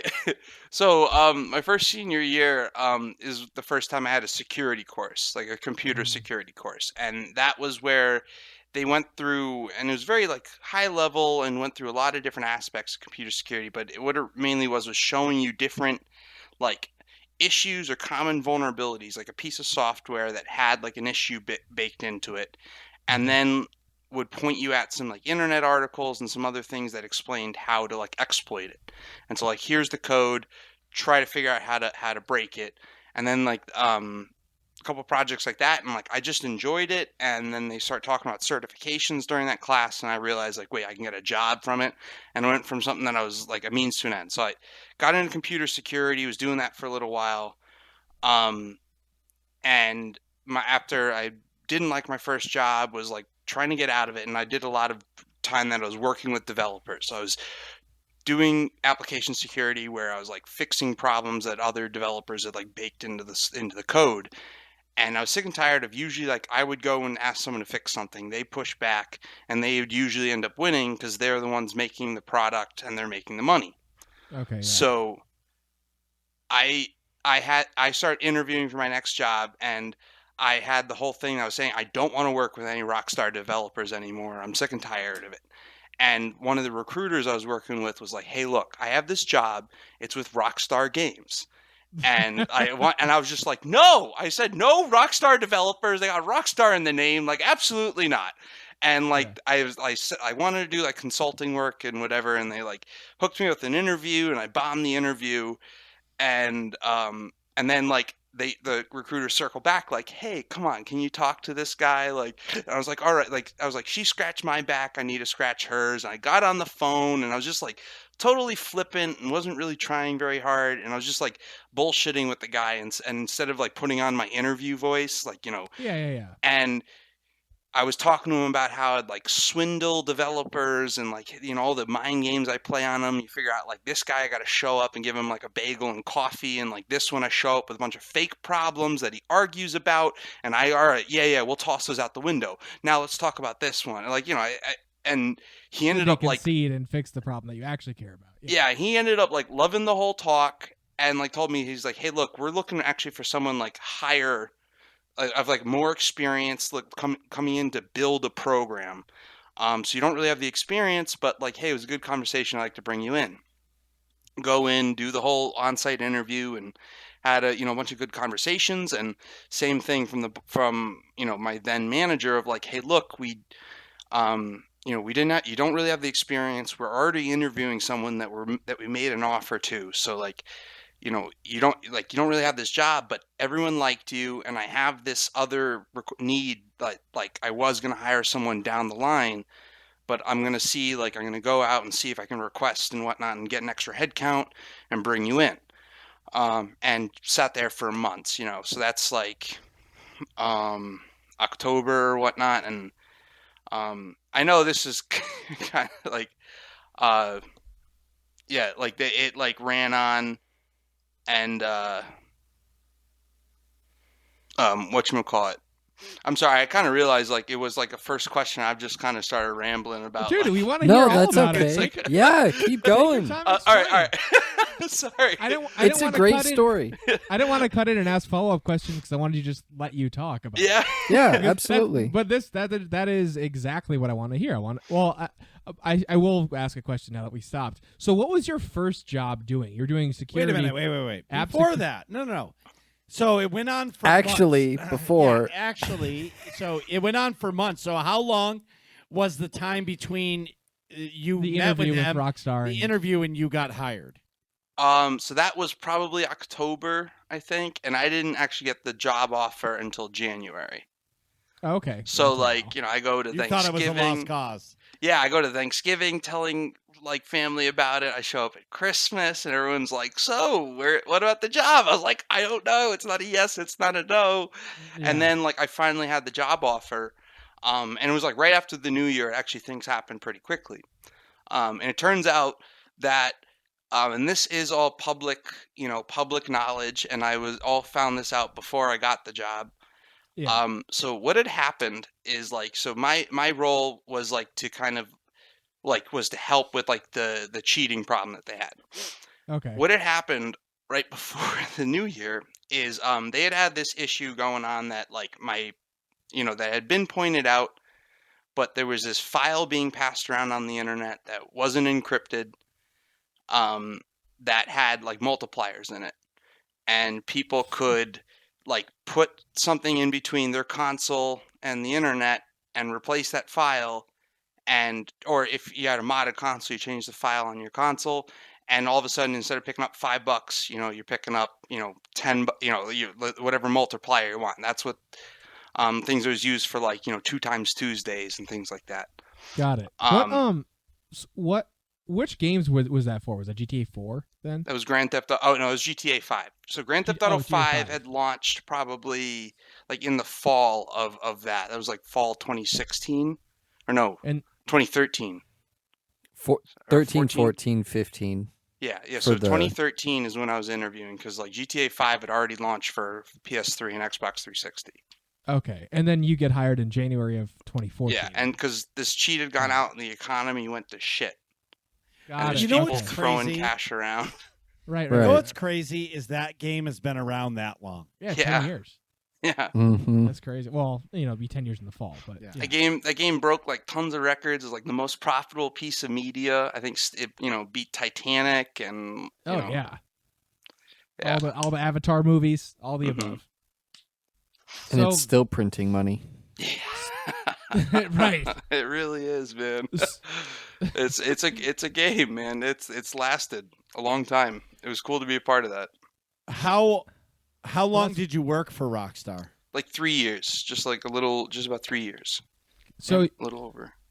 what again, don't cover those all up. So what was you worked in security to like prevent cheating and hacks and things like that. But could you like describe your job role a little bit more? Yeah. So it like I did just kind of play like jack of all trades. I was like a junior security engineer, so there's a lot of Okay. just like things that needed to be done. I joined when the program was pretty new. Mhm. Technically, I was the first, the first Security engineer at program, is that what you mean? Rockstar. Yeah, Oh, my boss okay. actually worked for Take-Two before he went and worked at Rockstar, which was Got really it. just like a management. He was working in the Rockstar offices and whatnot. It was like a management change, but it was Yeah. got to hold that over him, because he built my old manager. He built the program and he's still there today. That's cool. Yeah, but it Wow. was like fledgling then. They had fired a bunch of his predecessors who came in and tried to like make a bunch of policy changes, and so like I got pulled in to help kind of just like mature out and build out like their like anti-cheat program, and like the kind of the what usually referred to as like the application security program. So that's where you're Okay. working with the developers to identify and fix vulnerabilities in the software before it gets out the door. Where like cheating is Got it. more of combating your Reactive attackers versus- exploiting the issues in your gaming environment. Got it. So yeah, it's more you're working more to be proactive about stuff rather than reactive to cheat Exactly. system. Yeah. Gotcha. So I mean, obviously you worked on GTA. Did you work on? Let me just ask, which games did you work on while you were there? If you So can say. yeah, no. I can talk about it now. They're all like they're all now announced. Yeah. So like I worked on GTA for the next gen, and then eventually PC. Yep. And then I worked on Red Dead Redemption. Two. Red Dead Redemption 2. Sorry. Yeah. So like and like though I did leave, I quit before that got released, so I didn't make it into the credits for that. Got it. Which Okay. always sucks. And while I can't confirm anything now, I believe I was contributing towards some of the multiplayer architecture that went that would go into GTA 6 when and if it ever does come out. But like, yeah, that was like a thing that like, even like when I first heard about it, it was just like, you're not supposed to know about that. It's like, yeah, no shit, it's happening. I know everyone's like, oh, is it gonna happen? But it's like, how could it not? Like, you see how much money that thing made? Like, yeah, right. It'd be stupid not to. Yeah. Like, it's coming eventually, right? Mm-hmm. You Yeah. know, But I it's guess just- Go I ahead. guess what I want to get into, like, so to some people, working for Rockstar could be a dream job, right? Like, Yeah. working in the gaming industry, being in cybersecurity, working on Red Dead 2, working on GTA 5, like working on those games. That's a dream job for most. Why leave? There was a lot of other stuff going on. I question it all the time. It actually it was a, believe it or not, paintball related side project was probably the biggest thing. So when I quit, I didn't actually go to another job. I just quit. You hear that? Quit for Division 2. Yeah. Well, okay. So I have paintball questions later, but So actually, the system that classifies our team as Division 2, I had tried to build a replacement of that system. yeah, Like a APPA mobile app. used to be called. Yeah, APPA. It's now PB leagues or Yeah. going into Major League Paintball. But I tried to build like a replacement of that. Pitched it to the leagues. This is when like. It got turned into PB leagues when they bought it, and I was like another vendor in the race. And like I'd started working on that, and like, I don't know. It was at the time. It was also a low time, so it was before Red Dead Redemption came out. It was before a lot of the developers had really like solidified what some of this stuff was going to look like. So I didn't have a lot of work to do at work. I was coming up with things to be productive with, because like a lot of the times I was like testing the finished product. So I was really bored at work and had like a side project that I was obsessed with. And on top of that, I really wanted to travel. And I realized at some point that I hadn't really been traveling. I grew up in Saudi Arabia, traveled a lot, but after moving back to the States in Arizona, I had gone to Mexico a few times, which was like, across the border where I was in Arizona. It's like And it's barely leaving the country, really. yeah. So like it was a little bit of that. Well, that, and then I tore my ACL, snowboarding. So that whole like, going through surgery, recovery, and then like PT, all that. yeah, having that like, oh, I'm mortal. I need to. So it was a lot of like, life-changing stuff. Sure. I regret it, especially because like now the security program there was like 4 or 5. There was 5 or 6 of us maybe, and now it's like 30 something big. They never replaced me supposedly, though. Well, I guess never with a person, but now there's like teams that do parts of like what I used to do. Okay. So why don't you go back? They haven't. I talked to my old manager multiple times, because I've gone to multiple other jobs since then. I'm always in touch. And every time I've talked to him, he's like I talked to him about this one job, is this like, security, like network security role or something like that. And he's like, yeah, like I'd hire you for that, but it's not a Conor job. You wouldn't like it. Like I'd hire you, but you wouldn't like it. And so one of the other things is, so I'd have to like it because a gaming company is not going to pay you. Any comparable job in any other industry, you're going to get paid a lot more money. And so I'm not going to be underpaid to work a job that I'm not even that excited about. Although like Rockstar is awesome, and I don't know, I might go back, but I guess I wouldn't. But I have that argument, that fight all the time. And actually a lot of my career recently has been built around the struggle of wanting to get back into gaming. I guess what's the pay scale difference? So let's say non-gaming pays you $100,000, right? Just as a round number. What would the gaming industry pay you for the same job if you're making outside same job $100K? Like it depends. It depends on like, the company and where they're located, et cetera, et cetera. I'd say the average is probably around somewhere between like 75 to 85%, or 85, because we're talking about 100. Yeah. So Okay. you're talking about, a 15% to 20% to 20% drop. Yeah. That's substantial. I getcha. You have to love what you're doing to take a pay cut like That's why that. I tried heading down that path at Amazon. So I worked at Okay. Amazon Web Services for a little while. So that's just like kind of the cloud side of stuff. Yeah. But like I interviewed for an Amazon Games role pretty much along the same lines of everything I was just talking about. But they wanted me to move out to, where are they in California? Silicon Valley. Yeah, somewhere in like southern, the you parts just of LA had to that no say one goes to. California. It's good Yeah. enough. Yeah. It's over there Um, somewhere. The left coast. Yeah, and I wasn't, especially like kid on the way and all that. Like I wasn't looking And to $1 move. million for a house. Yeah, and like they weren't gonna pay me anymore. Like I was like, because it's Amazon, so they're very like that was the cool thing, is that like you're getting like it's Amazon scale what you're getting paid, and you get to work in gaming. And so I was doing it on the server side, getting to work with like a lot of gaming companies. And doing some security stuff like that, but I was all on the sales side, and it sucked. That like I don't know, it's not good on the because no one wants to pay for it.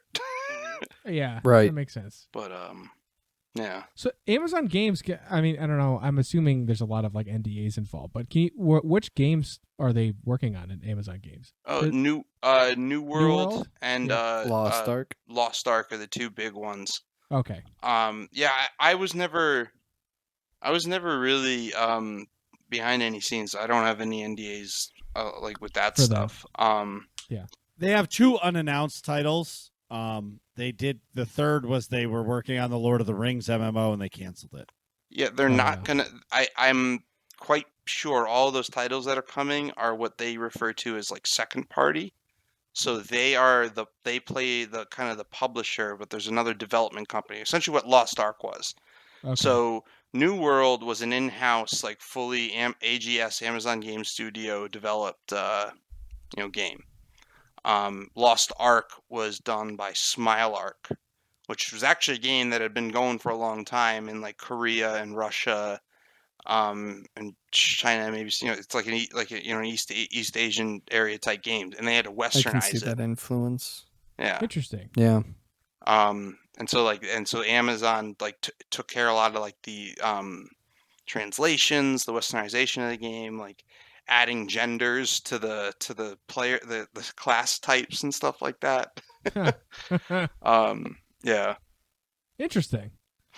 that Who- and they're really focusing on that. That maybe was covered by NDA, but whatever. That's Yeah. fine.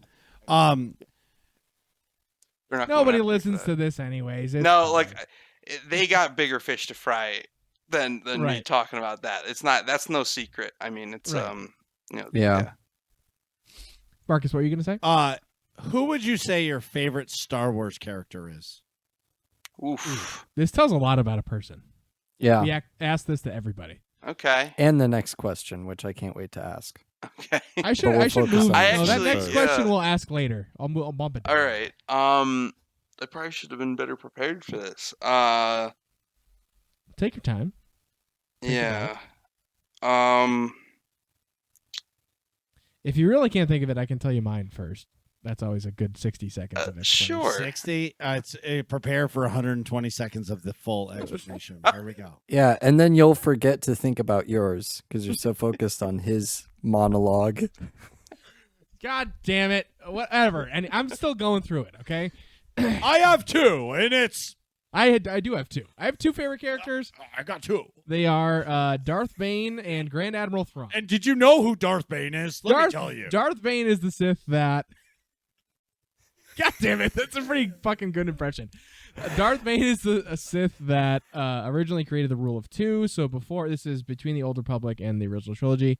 It's like roughly before the High Republic. But anyways, like 1,000 years before the original trilogy. Darth Bane, there was thousands of Sith, and they were always like losing to the Jedi because they kept like there's a lot of infighting between them. So he's like, you know what? Fuck this. I'm the fucking man. I'm going to kill every other Sith. He tricks them all, kills them in one shot, and then said, I'm the only Sith. And I'm going to take an apprentice, and then eventually that apprentice is going to like always be coveting my power and kill me, and then they'll have it taken apprentice. So he establishes the rule of 2. There's a really cool book series that's technically Legends now and not canon, but it's really good, especially on audiobooks. You get all of the sound effects and voice acting and fun stuff. And my second favorite character is Grand Admiral Thrawn, which you'll see in the Ahsoka series. He fucking glasses. Oh my God, Nick, will you just stop talking? Okay, so mine, I'm finally done. Mine is R2D2 because that's him. he's there, he loyal. helps everybody. He's there every single time, whenever you need him. And honestly, hey, he's like, the movies are kind of about him. That's Marcus's answer. I R2D2. was actually not gonna tell mine tonight because I've said it 5,000 Oh, times. I've said this stupid spiel 5,000 times. I was Because being you nice to- love Well, the you monologue. don't need to say yours because I already did it for you. There you go. It's the best. Yeah. Yeah. So Connor, who's your favorite Star Wars character? I Didn't think about it at all while we were talking. Yeah. no, I did. Called it. I did. I'm trying to not be a basic bitch, You can be a basic but bitch. I'm Yeah, a go ahead. sucker for like the Yoda type. So Okay. I Alright. gotta go with Yoda. Just Nice. because that's my Grandmaster Yoda. like Rafiki and Lion King, and I Well, it's okay. Yeah. Listen, the, it's like okay the if mystic. you want to be a Yaddle fan. I was too. gonna say Like, the I get mystic it. guy that like smokes a lot of weed, but they don't say they smoke a lot of weed, and like doesn't wear shoes on the paintball field and has long hair. Yeah, I got it. hey. Wow. Just kidding. I get it though. Yoda's a great answer. Yeah.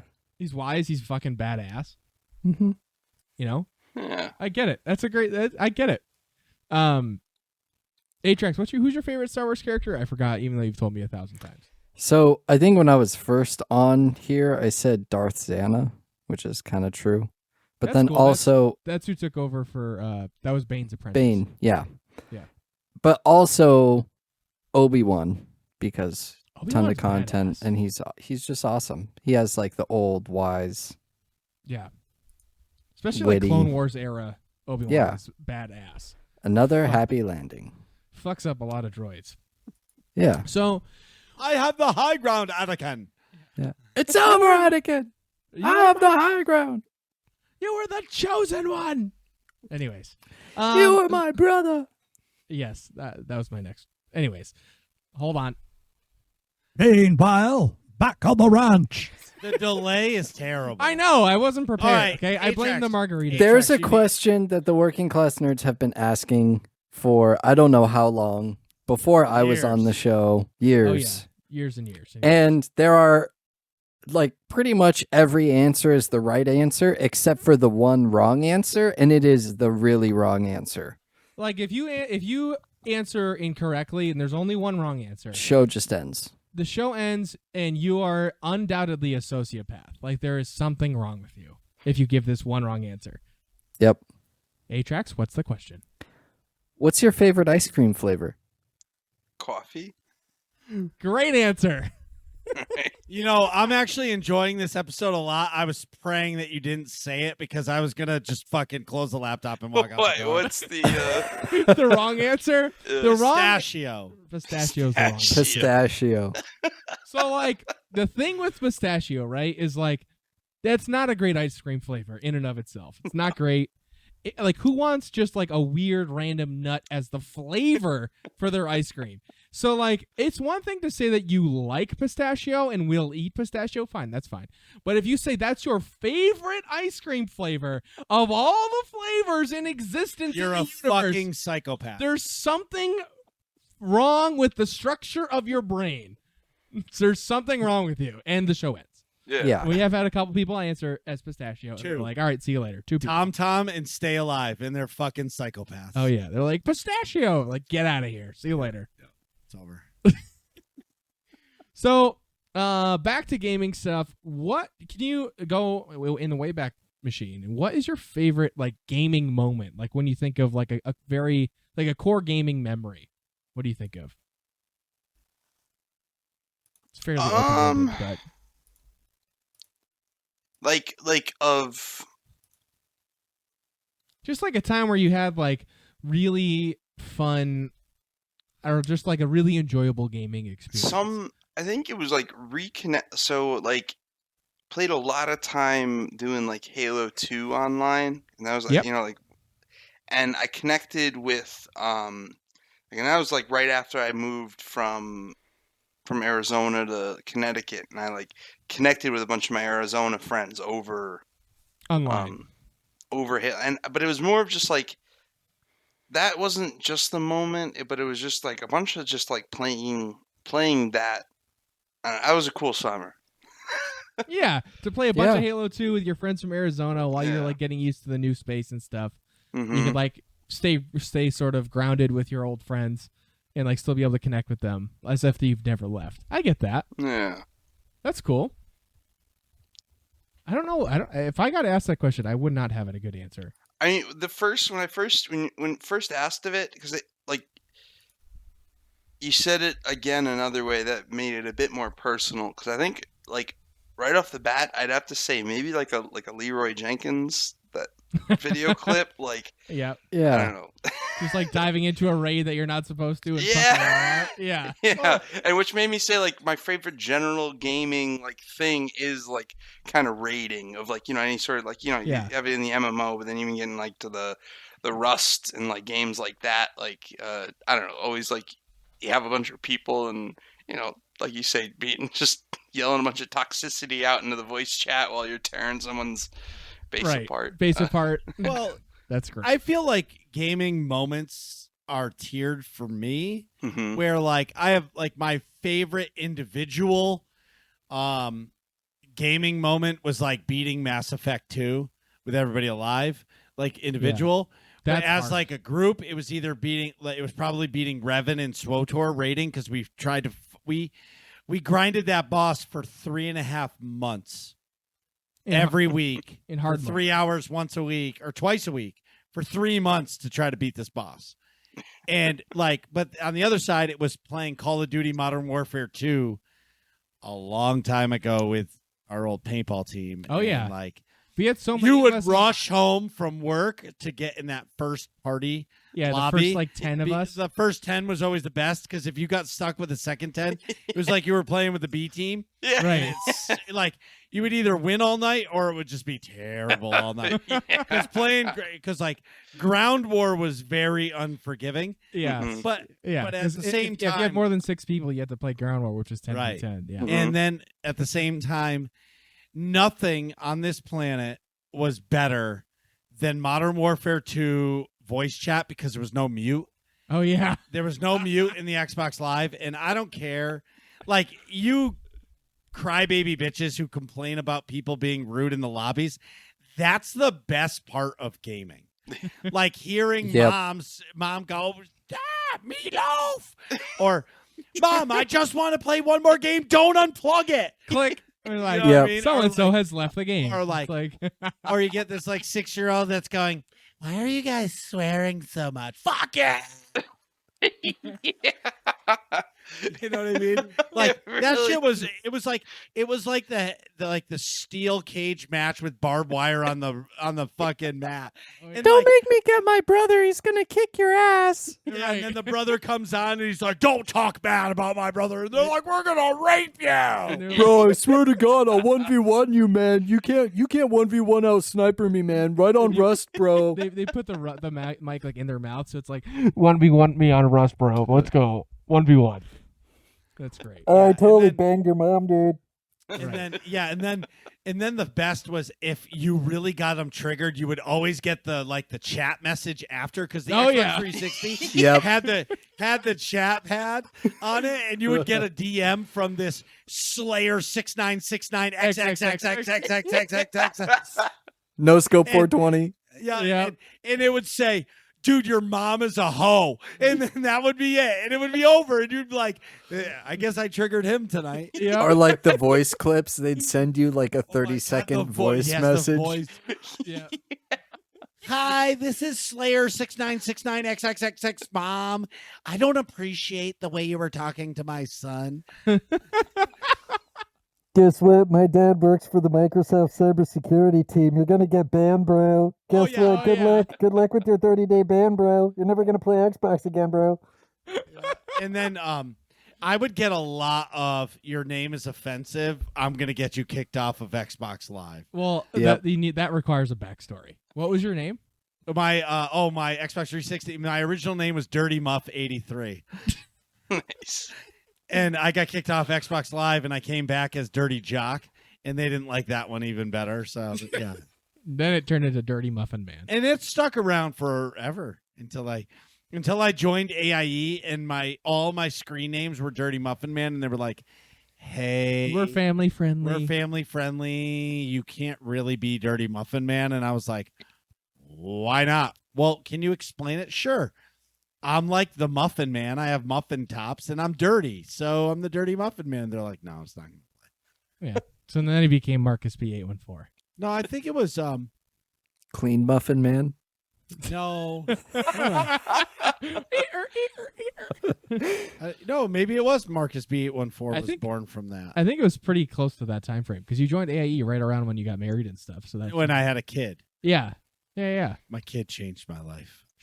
Dirty Muff went away. Hello, Marcus. Right. And he never had time to play video games again. yes. So, Muffman! Connor, Or what start a games or podcast. content that are upcoming are you most excited about? Thank you.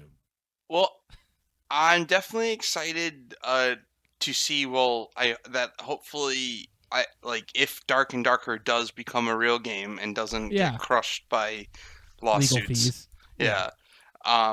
That because I think that could be cool. There's some polishing that comes with that, and then Omega Strikers. I don't know if anyone played that. That had like a Omega Strikers. trial test that was going for a while. It was like free to play. So that was like it was like anime soccer. What's it? Oh yeah, this is cool. Air hockey. By It's kind of like Odyssey playing air hockey, Interactive. but you're like a single person. You run around. Everyone's got moves. So you got these moves that can hit the puck or other Ah. players. So you can beat up the other players, and eventually knock them out. And then they're like out of the ring for a little while. And it was a fun game. It was like crack soccer, and the games Cool. were so quick because like the games are over in like 5 minutes. Well, sometimes if you have a real long one, you're going back and forth, back and forth, back and forth. They can sometimes take a while, but Yeah. the games would be over so quick, and then like you're boom in the next queue, and it's just like I don't know, nights would disappear on that game. That's awesome. I got burnt. Like I stopped playing for a little bit, and then I went back to go play it again, and it just wasn't available. And I'm like, Yeah. no, now I want to play it. And so now I've been like, Right. Waiting Yeah. waiting for that release. yeah, Comes exactly. out a week from today, I didn't April realize 27th. that. No, wait, according I'm gonna to be Steam. in Texas. Texas, son of a I'm bitch. gonna be in Texas. If only Division you knew. fucking 2. I mean, well, time out. We have the technology. Yeah. Do you think any gaming's gonna get done in that fucking house? No, definitely Yeah. not. No. Definitely not. Good point. Even if we bring our Switches, maybe on the plane. Well, you're not on the same flight as me, but No. Also, 3v3 online game. Can't really play that on the plane. that's a good point. Yeah. Unless I pay for the exclusive JetBlue Wi-Fi. Even that might be tough. No, yeah, I know. I'm just kidding. Yeah, exclusive means you're getting 0.5 download instead of 0.1. Right. All right. If you're on a plane, don't be that teammate that's, oh, sorry, I keep disconnecting. I'm on airplane Wi-Fi. Why are you My bad. playing? Like, Right. get off. You're just like Yes. jumping across. Yeah. Yeah. So we're into the sidebar questions, the optional questions. I have some paintball questions. So we've talked about gaming stuff a lot, obviously. So how did you first get into playing paintball? What was that origin story like? I was just a 9-year-old birthday party. Oh, A nice. friend just had a birthday party. Went and played. And then probably did that again a few years, and got into it when moved to Connecticut, I Yeah. guess. Eventually, right at the end of high school, a field opened up in Milford, Connecticut, an Okay. indoor field, and worked there for a few years, like first like year or two of college, or no, the first year of college. Milford. Doing like reffing and stuff there. Yeah, I was reffing, and then they started like a factory team that like started, and like there's a couple of other. Did you ever meet Mike McGuire? I probably. Yeah, with like on the TNN Kids. But he and a few others, we just started reffing there, and they taught us how to play, and Yeah. and then went to UConn from there. That was my next Well, question. which is actually my first tournament ever, which is was with UConn. completely stupid. No, was in Division II. We got our fucking What? shit stomped. I bet. Yeah, it was dumb. I don't know. So wait, so how did that come to be? How did you get in Division II as a new player? The people who were starting that little factory team had been playing in D4 for a few years and been doing so well. I'm just laughing because we were just making fun of D4, Right. and they had like split off, and a couple of them were playing, and like they came back, and he's like, only national, we're playing Division II, like we're only doing this. And then they picked up a bunch of like, I know we were some new guys or some old people, but like, like experienced people, but we had no right fucking playing Division II, and we got beat up. When we went to Division III, the next event got beat up. My first season, we played D4, and we never played tournament paintball before. Mm-hmm. Yeah. And was this with the Creed or yeah. So we had a winless season. Yeah. We didn't win one match. Okay. Yeah. Not at all. And the last event was NEXL, I think, right? Yes. Yeah. So the last event, 5 people showed up. And nobody else showed up. And we fucking played. And I will never forget these cunts from Preferred Mob. And like they're decent people, but like I'll never forget it. I forget his name. It'll come back to me. I think his last name was Montoya. Oh yeah, Anthony. Yes. Yeah. They were running the field, and then they were slamming the horn, and like it was actually like a cool moment in paintball, because most paintball players are like, fend for yourself, bro. But like so many players were like, dude, we have so much respect for you fucking people that are playing every point, not picking up your pods. You're just filling hundreds of pods. And when you're running out, and like other teams were in our pit just filling pods for us, they're like, you guys fucking go. Like, I'll never forget, we almost won one match, and I got the nastiest penalty because I was so mad. I shot this dude, and he shot me like 7 times, but I did not stop shooting. And they threw a major. The refs were like pulling me off the field. They're like, fuck that guy, fuck that guy. And we lost because of that, but it was worth it. But like, it was worth it. And I did something but like in Florida. Yeah, but like, I call you the White Master, but that's a different story. But anyway, because I'm both terrible at it, and I had one good moment in Florida. Yeah, but the point I'm trying to make is Division 4 is no joke. So like, if you're a first time or like player, even if you're playing for a couple seasons, and like the skill gap between D4 and D2 is legit. Like, this is no joke to everybody listening. Like, we fucking joke about this because Nick explains it so much. That's why we joke about it. But like, if you're a D4 player, like I remember it, like when we won Foxball, like that was D4, D3, and that shit was tough.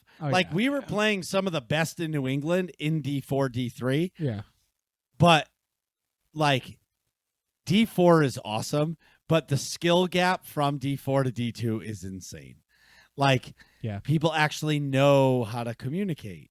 Yeah. And they're running up the field. Like, they're not waiting for like everybody to make it to their bunker and everybody shoot 2 pods before you move up. And like, it's just a different level. Yeah, the pacing is way faster. That was the biggest difference for me. Well, the pacing and the communication, like you have, like in D4, you don't really need to know your bunker names because it doesn't really matter.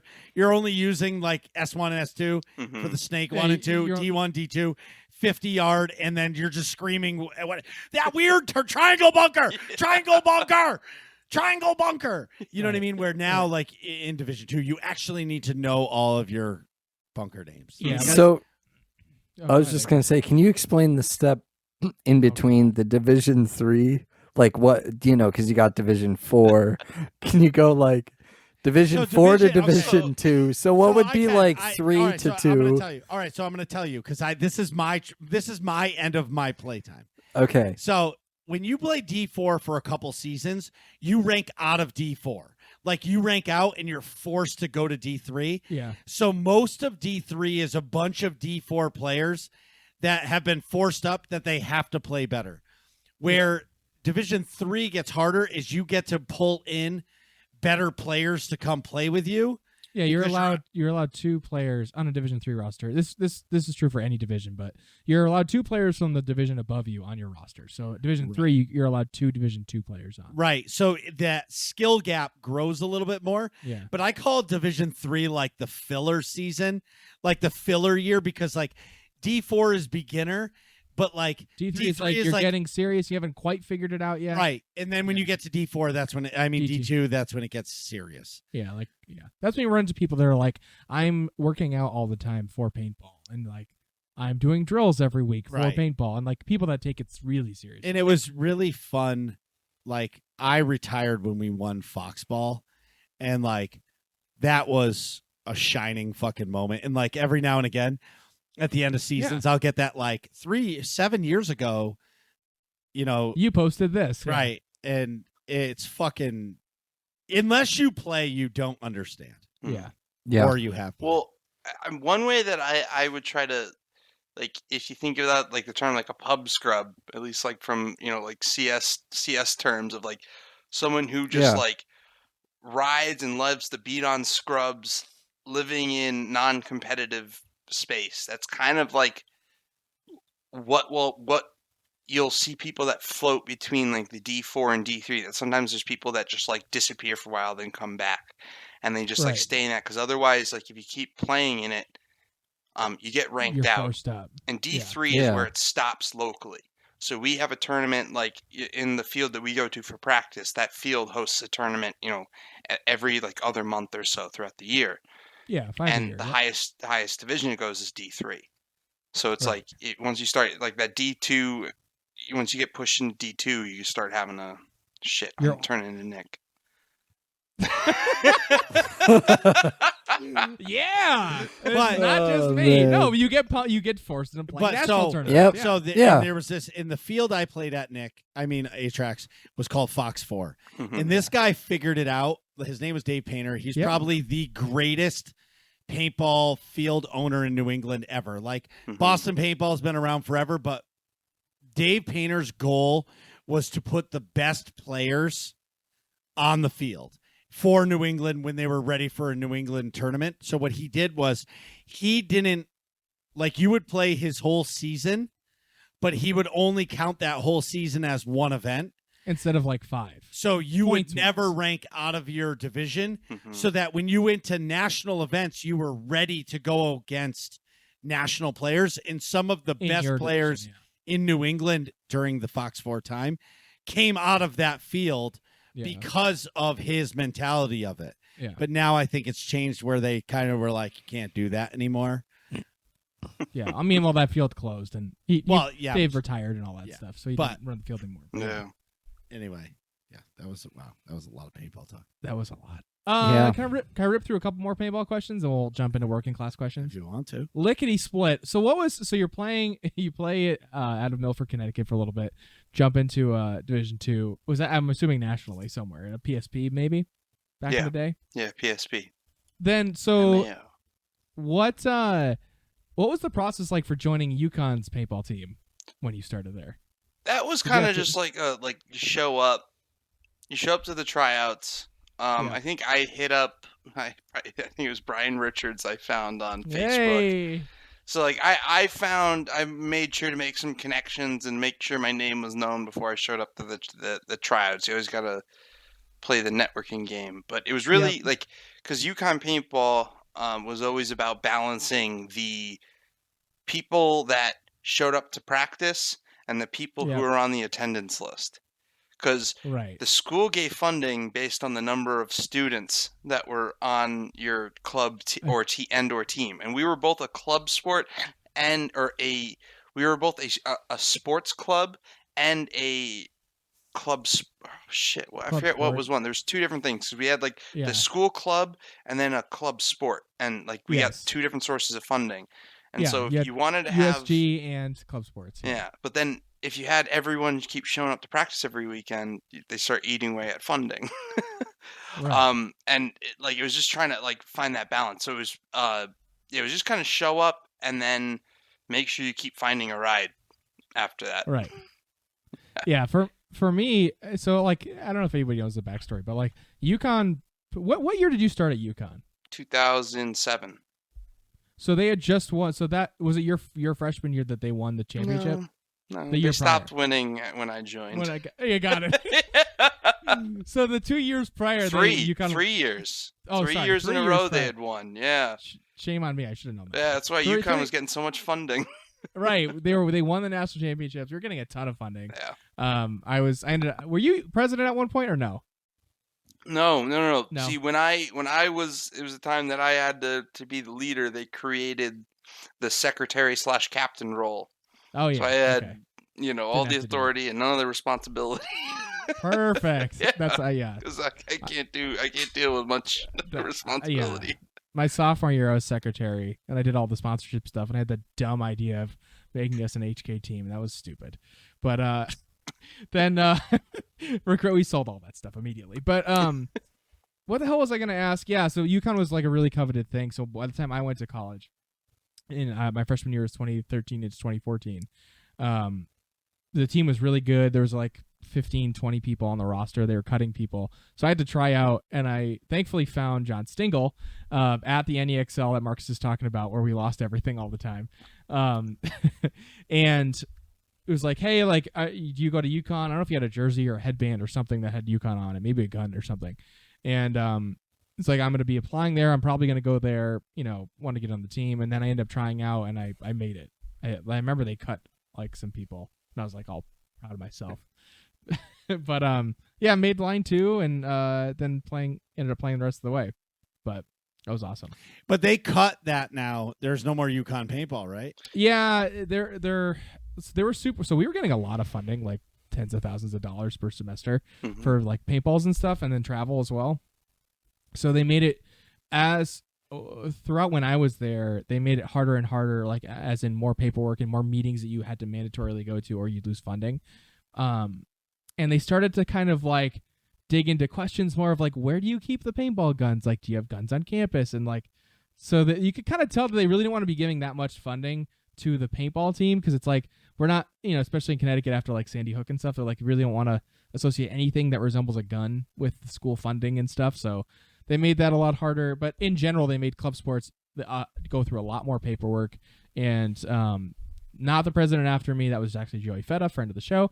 The person after him was supposed to go to this one mandatory meeting and like missed it. And so they lost funding. And then if you're a bunch of broke college kids and you lose your funding, that means you can't play paintball. So that's what happened there.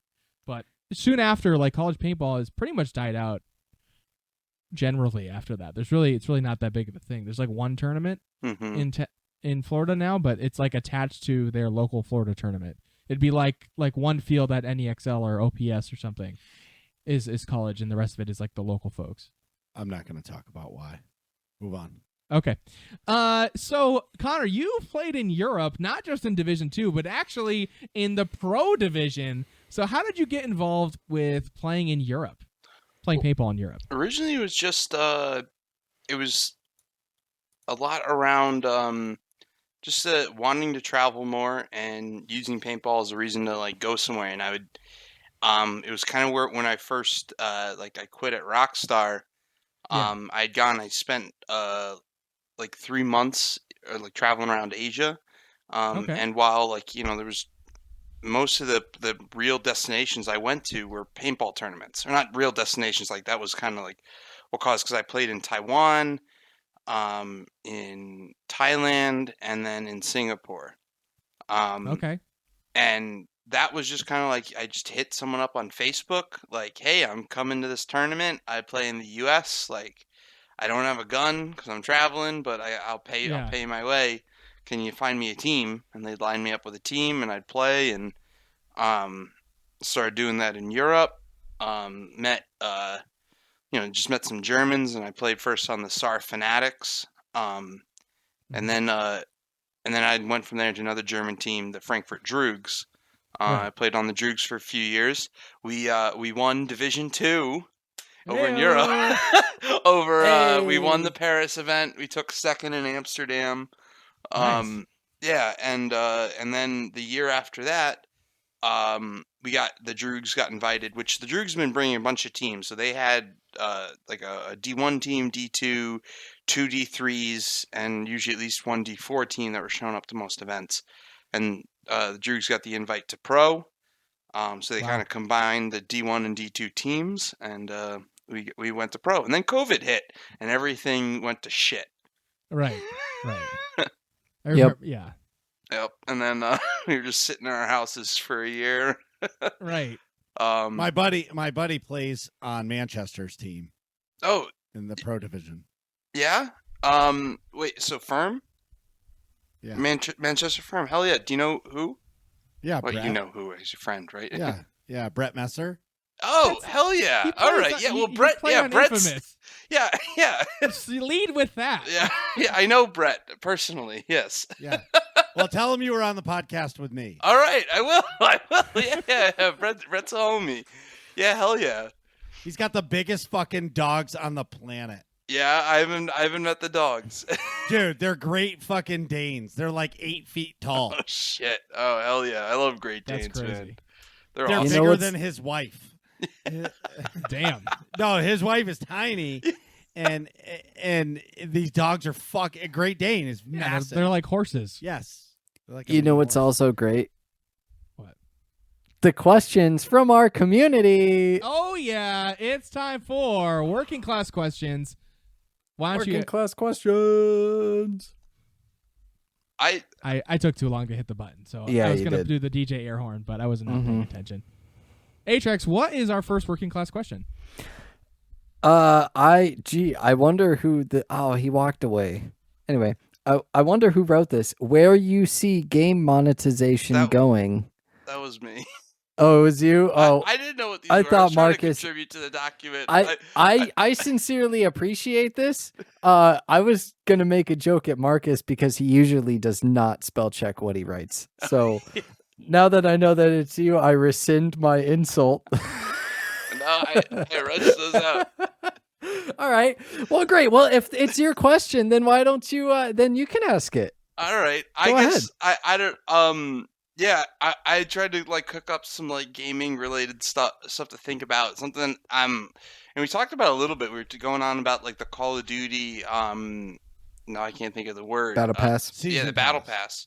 Mhm. Yeah. And then it's just like I guess it's just talking about like where do you see like I keep seeing a lot of like games, and again maybe I'm focused on like PC stuff, but like a lot of developers having success with some like free to play type stuff. You look at like a lot of what Riot does. Right.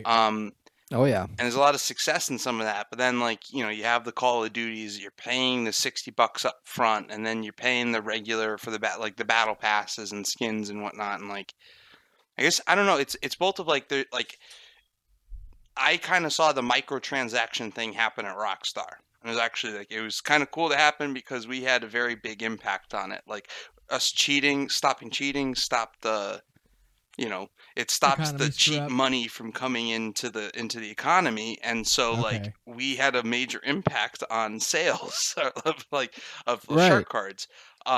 So like, you know, we were definitely like wunderkinds for a little bit, like within the company, and seeing that, and then like seeing how like, you know, microtransactions have been going, like, I guess it was more of like, I just kind of open-ended, like, how do you think that's going to end up like affecting games? Like in the way that like what games are going to look like in the future. It's in the way that developers are making money off of it. Well, in my head, I think of like if the retail price is not going to go up over time, because I feel like it was $60 forever. Mm-hmm. You know, even with inflation going way past that, like your value, what that $60 you can actually buy, you know, whenever games shifted from $50 to $60, that is, games cost so much more now to make versus that compared to then, and like the price has never changed, and all it's changing to $70 now. But because that price hasn't changed, like you have to make up the money somewhere else, and that's why you see a lot of the other microtransactions and things like that. So I feel like you're going to continue to see more of like that free to pay model with a battle pass, or like lots of cosmetics for sale or something like that, or things of that nature, where like companies have to make up that money somewhere else if it's not just in game sales, you know. Mm-hmm. I have a really strong opinion for this, but I'll wait for A-Trax to answer. I can't wait to hear your opinion too, Marcus. I feel like it's gonna swing back and forth. So for me, one of the biggest problems I have with the way monetization is now, even though I will admit that I do play into this because I spend money on league skins and things of that nature, is it feels like there is a lot of, and I don't know the actual work that would go into this development, but it feels like the money that you spend on a game now does not get you the same amount of content that it used to. And so I feel like at some point that pendulum will swing far enough forward to where people will stop buying as many games and they'll start spending their money more selectively, I guess would be the right word.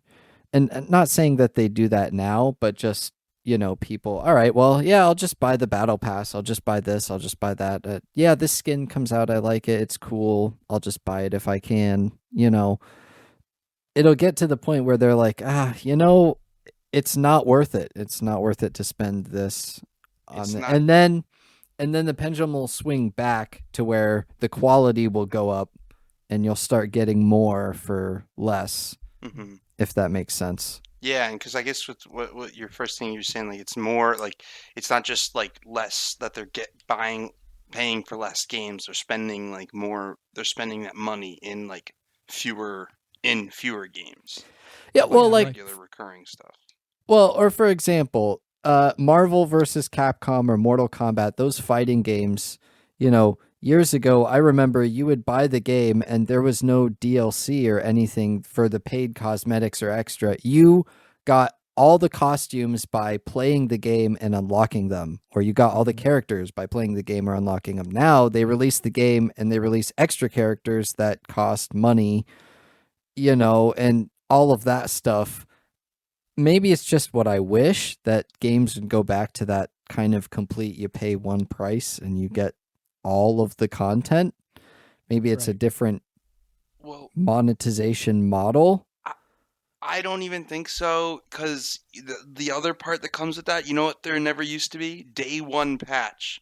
Yeah. That's true too. People, like games are changing. They've gotten not lazy, but it's more of like, maybe it's just they stick to the deadline, like they don't push the deadline when they should have, because it's like, oh, we'll fix it in the day one patch instead of the disc.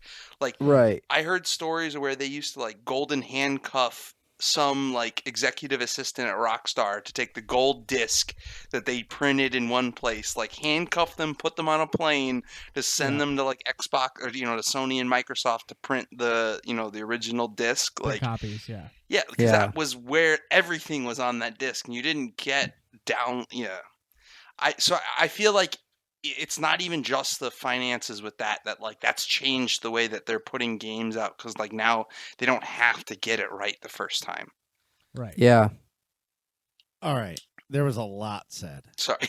So no. So I'll break down for me. So I think the future of monetization as a general statement is going to be mobile gaming. Step one. Kids now do not play with controllers. They do not play, you know what I mean? They don't play our traditional way. They did not grow up with a GameCube or an Xbox 360. Right. They've grown up with an iPad or an iPhone or an Android if you're a psychopath.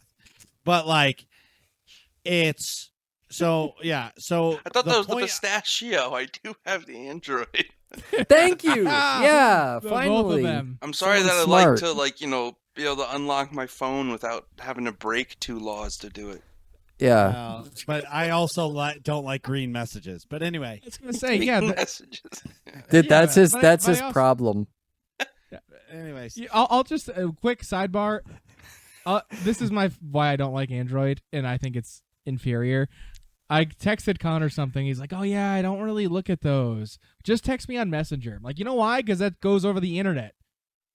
Yeah. Like it's not an SMS message. It works better. If you But had it an iPhone, only it would does work that fine. with iPhones.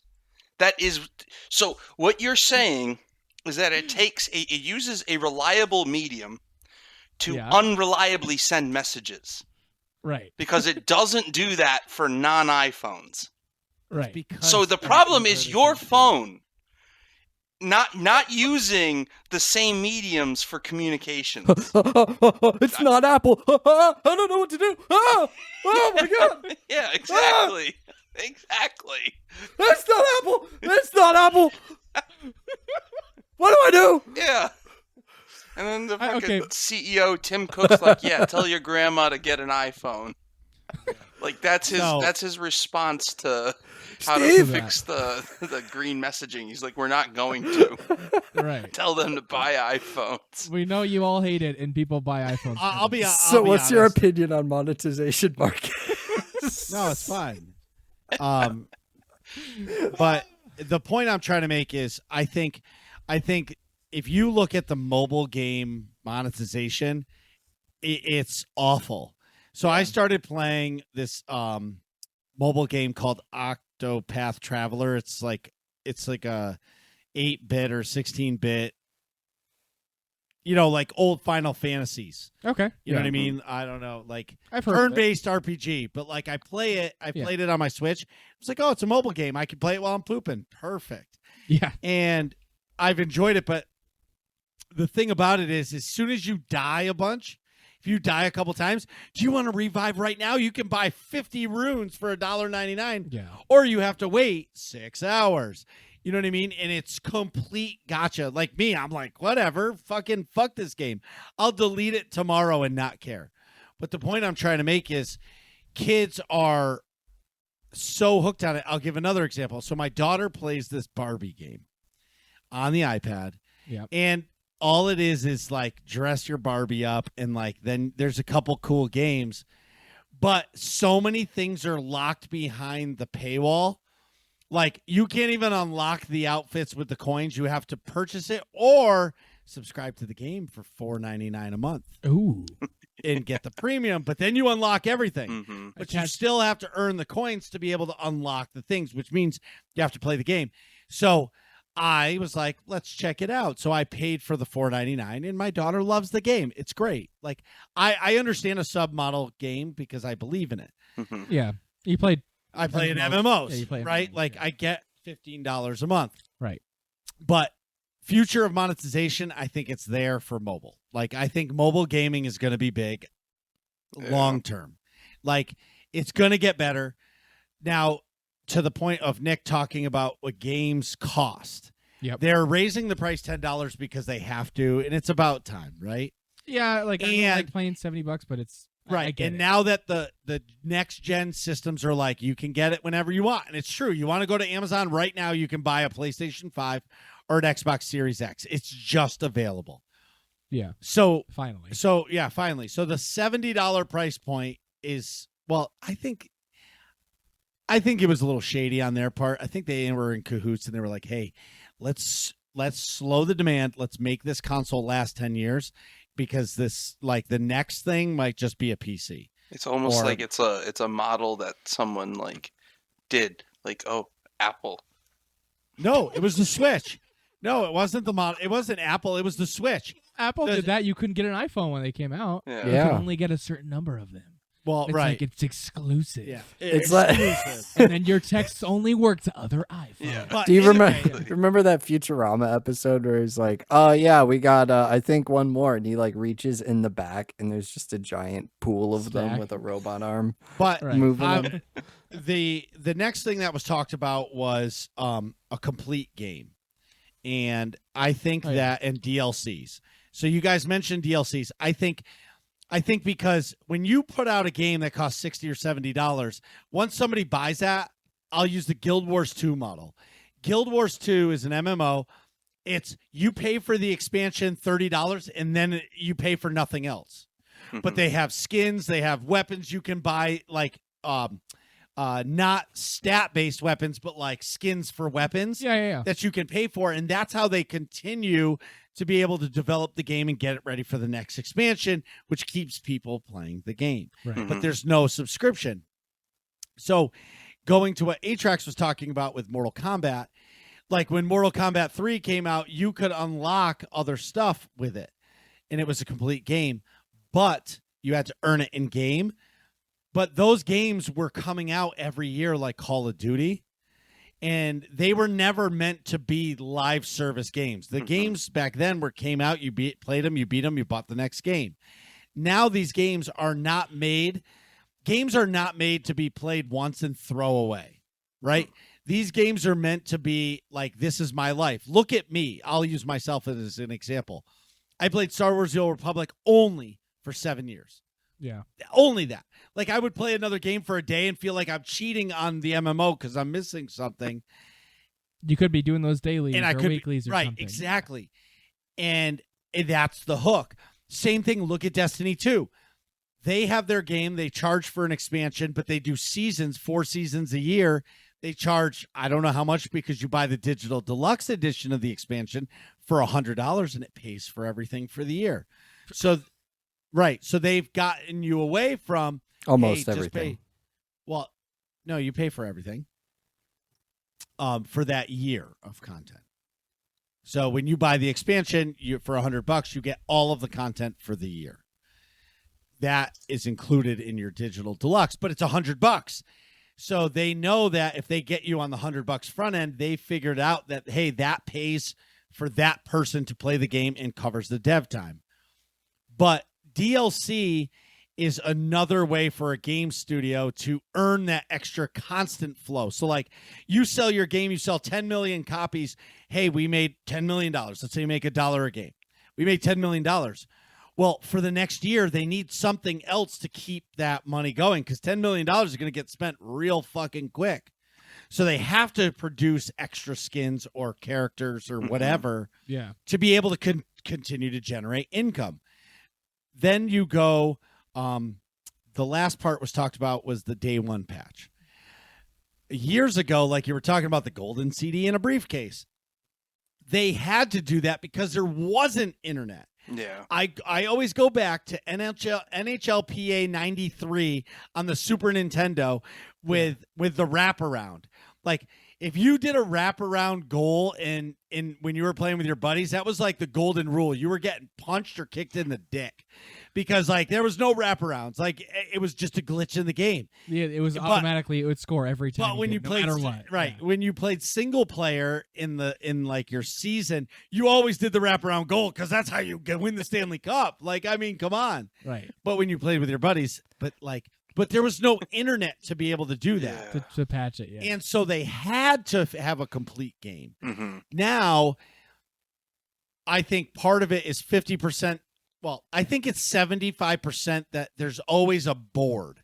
Like people sitting around a conference table that don't care about what it takes to make a video game. All they care about is June 12th is the fucking day the game's coming out.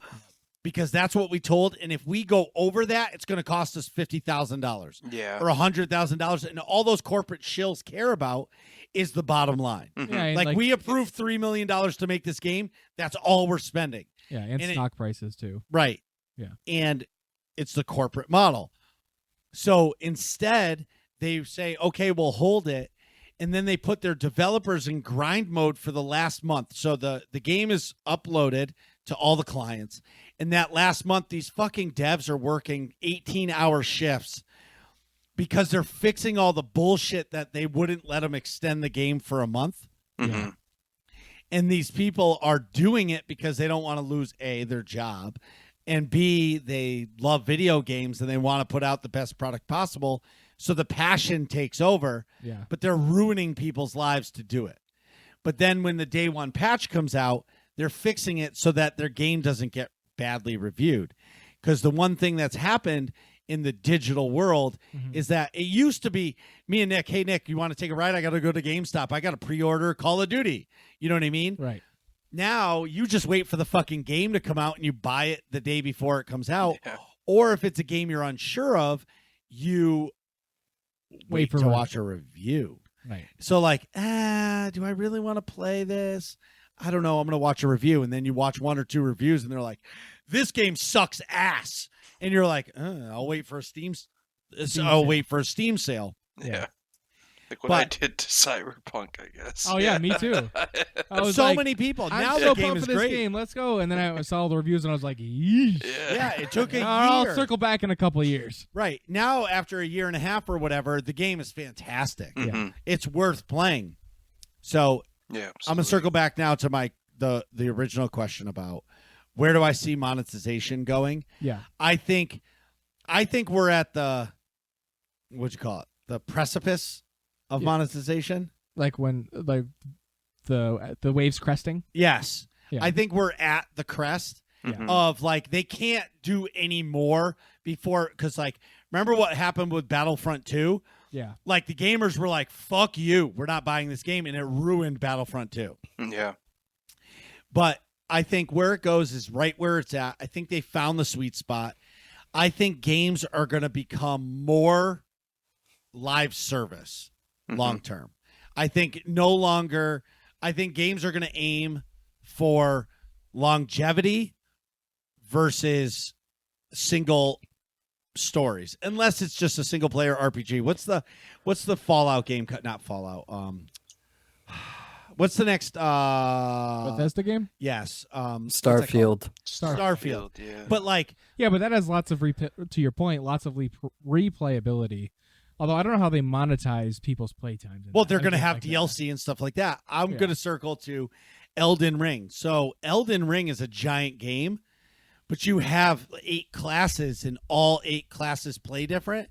So people who love that game that can actually play that game and who are like Division 2 gamers that can handle that game, they want to beat it. So then they play their first playthrough as a samurai. Then they want to go back as the prisoner or the naked guy with no armor or nothing because they're that good of a player to be able to circle back. And they want to do the whole story over because it's about the skill. It's not about the story. Yeah. And Elden Ring is a perfect example of what I feel like games should be, Yeah. in the sense of you pay your money and you get the game. I mean, yeah, I get it. But it's a single player game. So to me, if I ever beat that game completely, I'm never playing it again. Like I'm not going to circle back and play another class. Right. I'm just going to be one and done. Yeah. Now, I would granted, be too, yeah. or Jedi Fallen Order, perfect example too. Like Yeah. I played it, I loved it. I'm never going to play that again. I don't care if there's DLC. Like I played the story, I beat the story, it's over. You know what I mean? See, I would play DLC, but because I want to hear the DLC story. but Right. I gotcha. But most games now, if you look at them, they're free to play. But look at the free to play games like Lost Ark. What else? What's that other one? Warzone. It's Mhm. free to play. Like you want to play Warzone, you can play Warzone all day for free, right? Yeah. But that's how they get you because like you really want to rank up your shit. You've got to buy the game to play multiplayer. Mhm. Yeah. So They it's really in. Oh, what's the other battle royale? Fortnite. Fortnite. Fortnite. Yeah. Fortnite, dude, look at they had a game with building, and then they were like, "Hey, our numbers are going down because of Call of Duty and Apex Legends. Hey, we're gonna do a no build mode, right back up." And they have the Oh. craziest sponsors ever for skins, like Oh yeah. the legit Spider-Man fucking skin, like Kratos, Goku, like right, like John Wick, Harley Quinn. Yeah. exactly, Like, like they figured it out. they have and so much money. They're like, "Yep, you want how many billion? Yeah, here you go. You're right. Spider-Man. Yeah, we want Spider-Man, and then they charge $10 for a Spider-Man skin, Yeah, they and make, people eat it up. And that same company just now the build mode, like the builder mode or whatever it's called for Fortnite, is Unreal Engine, or it's powered by, it's Oh. built with Unreal Engine.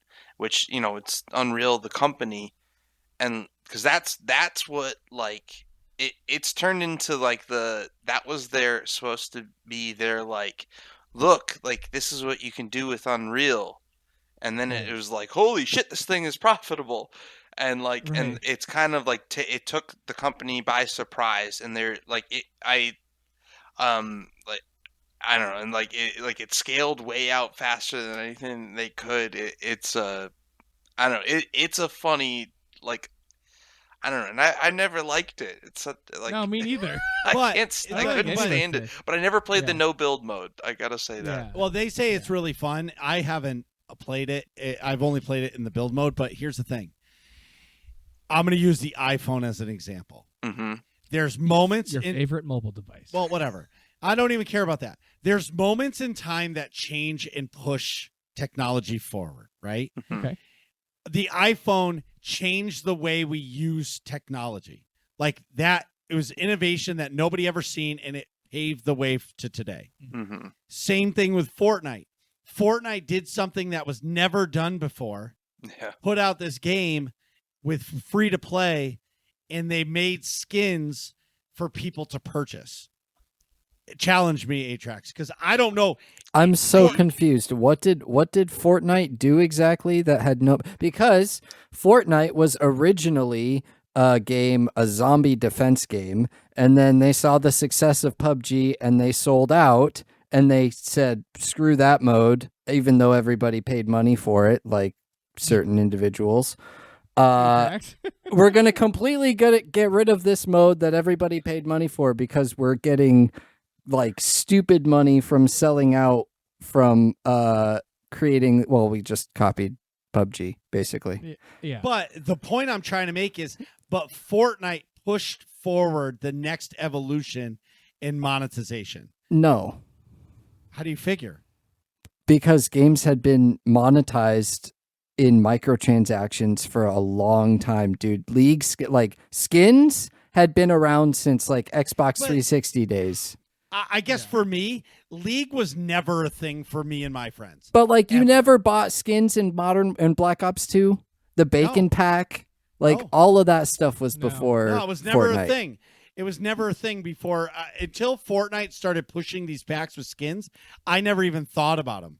I knew about them in like League of Legends and like But like I never played like And, that wasn't in my realm of friends. CS:GO. Like, yeah, I didn't mean either. I didn't actually play those games, but I knew about. But it. yeah, Like, I that knew stuff about- that stuff had been around for a long time. I just feel like But Fortnite was the one made that it like pushed mainstream. Yes, gaming. mainstream. Thank you. That's like the perfect I know word. what you mean. We're like and it the pushed it forward we're like because casual people are like. I think oh, it's Fortnite is like- bigger than League of Legends in my No. opinion. In its heyday, I don't- when It's not, but I get why. I get what you're saying. It felt bigger it felt bigger. culturally. For Yes. for would you say Minecraft is bigger than Fortnite?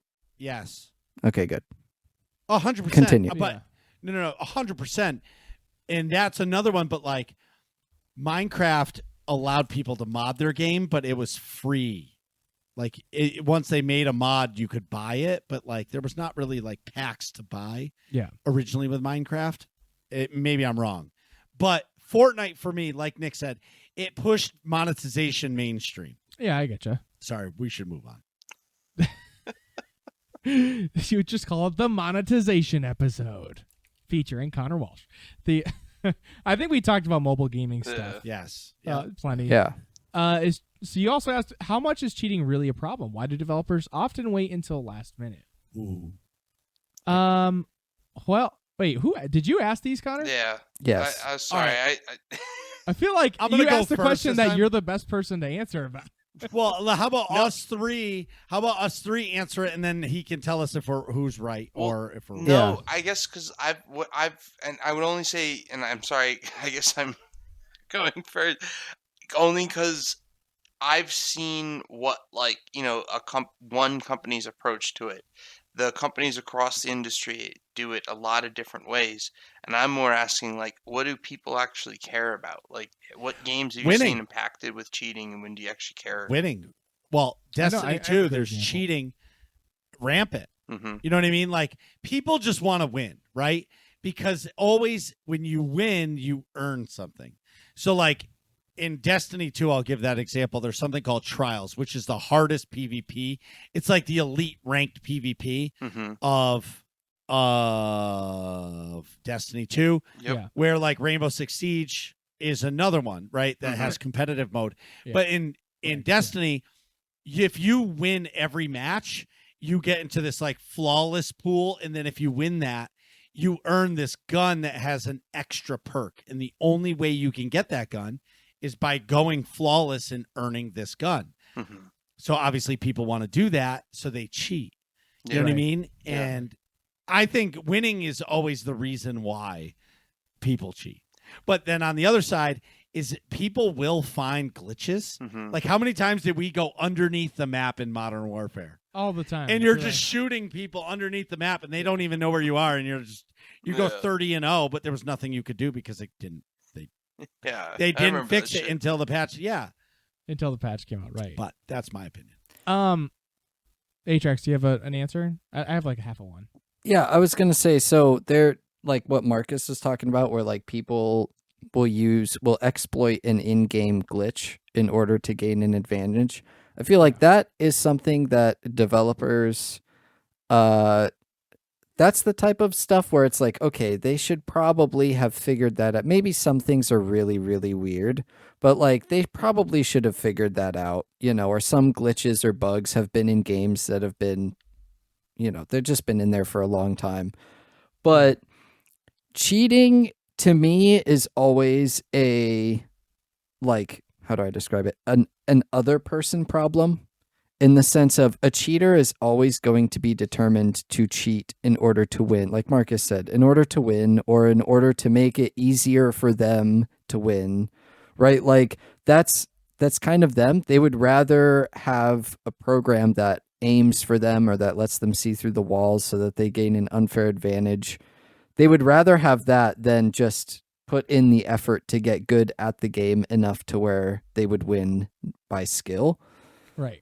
And so that, to me, like, it's more of just a mentality problem than it is people, because someone's always going to develop, I develop my cheating program, you develop an anti-cheat to combat that. Well, then I'm just going to try and fix my program to where it can't be detected by your new program. Like that battle will always go on, and developers will always be behind, or they'll seem behind in that, because like the attacker is always on the offense. So they always seem like they're ahead because, oh, well, you blocked my attack, so now I need to counter it. Like it's that back and forth. So it's more of like it's just the best way to fix cheating is for just people not to cheat. Like you just have to not do it. But you can't force other people to do that. I was just gonna say, is how much is cheating really a problem? It's a problem when you see it in like ranked spaces, like you were saying. Thankfully, the games that I've played, I haven't noticed it much, but I know for a good example of like developers taking forever to fix a cheat. I know in Rainbow Six Siege, on console, they have separate matchmaking for. There's no crossplay. There's crossplay between the two consoles, but not between PC and console. For like the different inputs, but there's a device called like a XIM that you can use with PlayStation in particular, that lets you plug a mouse and keyboard into it, and the game doesn't know. So the game thinks you're playing on a PS4 controller, but you're using a mouse and keyboard. So it gives people a giant advantage. And Ubisoft just came out with a fix for it, so that people can't do that anymore, called Mousetrap. And from what I understand, they never found a real fix to detect those things. They just figured out that if you use a mouse and keyboard, this program, Mousetrap, makes it so that your input is like 10 seconds delayed from when you actually do it. So it makes the game like unplayable. And you see there's lots of like meme clips of people like freaking out because they can't aim now, and they don't want to admit that they're using a mouse and keyboard. So they're like, oh, this Mousetrap broke the game. I'm not using a mouse and keyboard. And they're like, can't aim anywhere. It's funny. But, but that took 8 years for them to come up with something. And it's not even like, it's a workaround. It's essentially. Yeah. So why do developers often wait so long? I gotta imagine that it's like a manpower issue. It's gotta like, I can't. If I had to guess, in the case of Siege, because it's the one I'm most familiar with, that they probably like put the game out. Okay, it's live service. Here's the team that you need. It's probably a lot smaller of a team than when it was initially being developed. You know what I mean? So that like they took people off to do other stuff. So now you've got the team that's running it, and they're like, okay, we're gonna put out this content, add new operators, whatever. But we have Johnny in the corner working on the anti-cheat thing. How's it going? There's not that many cheers. It's fine. How about that Zim thing? You know what I mean? Mm-hmm. It's like, that's a really big problem that I have 17 other fires I got to put out. It's pretty much and maybe exactly how it seems, especially like a lot of places I've like ever interviewed at or talked to.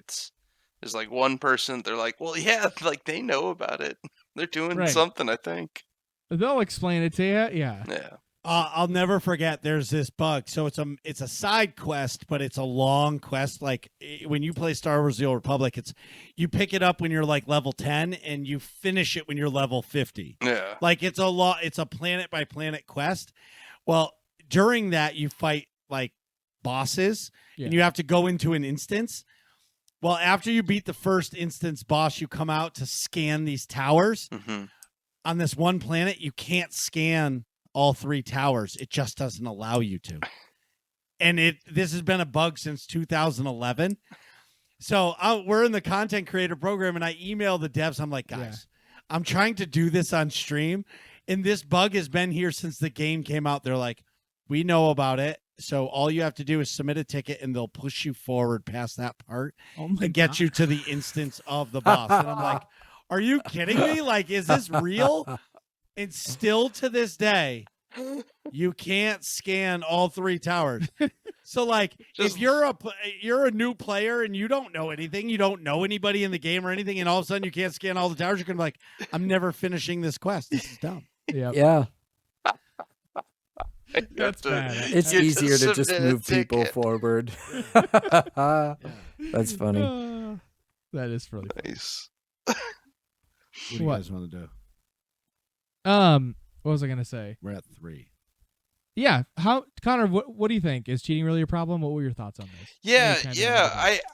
I guess what I had always been trying to like, you know, I'd spend a lot of time not just like, you know, working at Rockstar, but then like in years after that trying to figure out a way like to, if there was ever going to be a reason to like build like, you know, either like a business model around either like consulting or a product in like, you know, the anti-cheat space. And it's usually like 8-Tracks kind of hit it on a nail on the head of like, there's always that like, you know, whack-a-mole, like, you know, cat and mouse problem that you're always playing with developers, and like it's always being done on like, you know, every game is so large. It's this massive program. And it's so unique. Even when you're using like an engine, you know, like on Unreal or something, like every game is just like such a unique space that most of this like anti-cheat stuff is like very custom made. So Right. every time I've talked to companies that are trying to fix a cheater problem, it's after it's too late. It's Right. after they have an economy or an online community. Somehow there's like, for some reason, money to be made, and people start cheating, and maybe it's just winning, and they want people to be competitive, but like cheating becomes a problem, but they only find out after people start complaining about it. Right. The biggest one I can think of that's recent is when New World came out. Mm-hmm. And servers went live and it was going. So this is a PvP based game. Yeah. And the way you get it is you get your faction takes over a piece of land. Well, every day you own that, you're paying taxes to hold that property and to buy property, and like you pay taxes. So there's a lot of economy that it takes to run your faction. Yeah. And especially if you take something, well, they found an exploit for the money. And the game went crazy and it fucked up the whole game.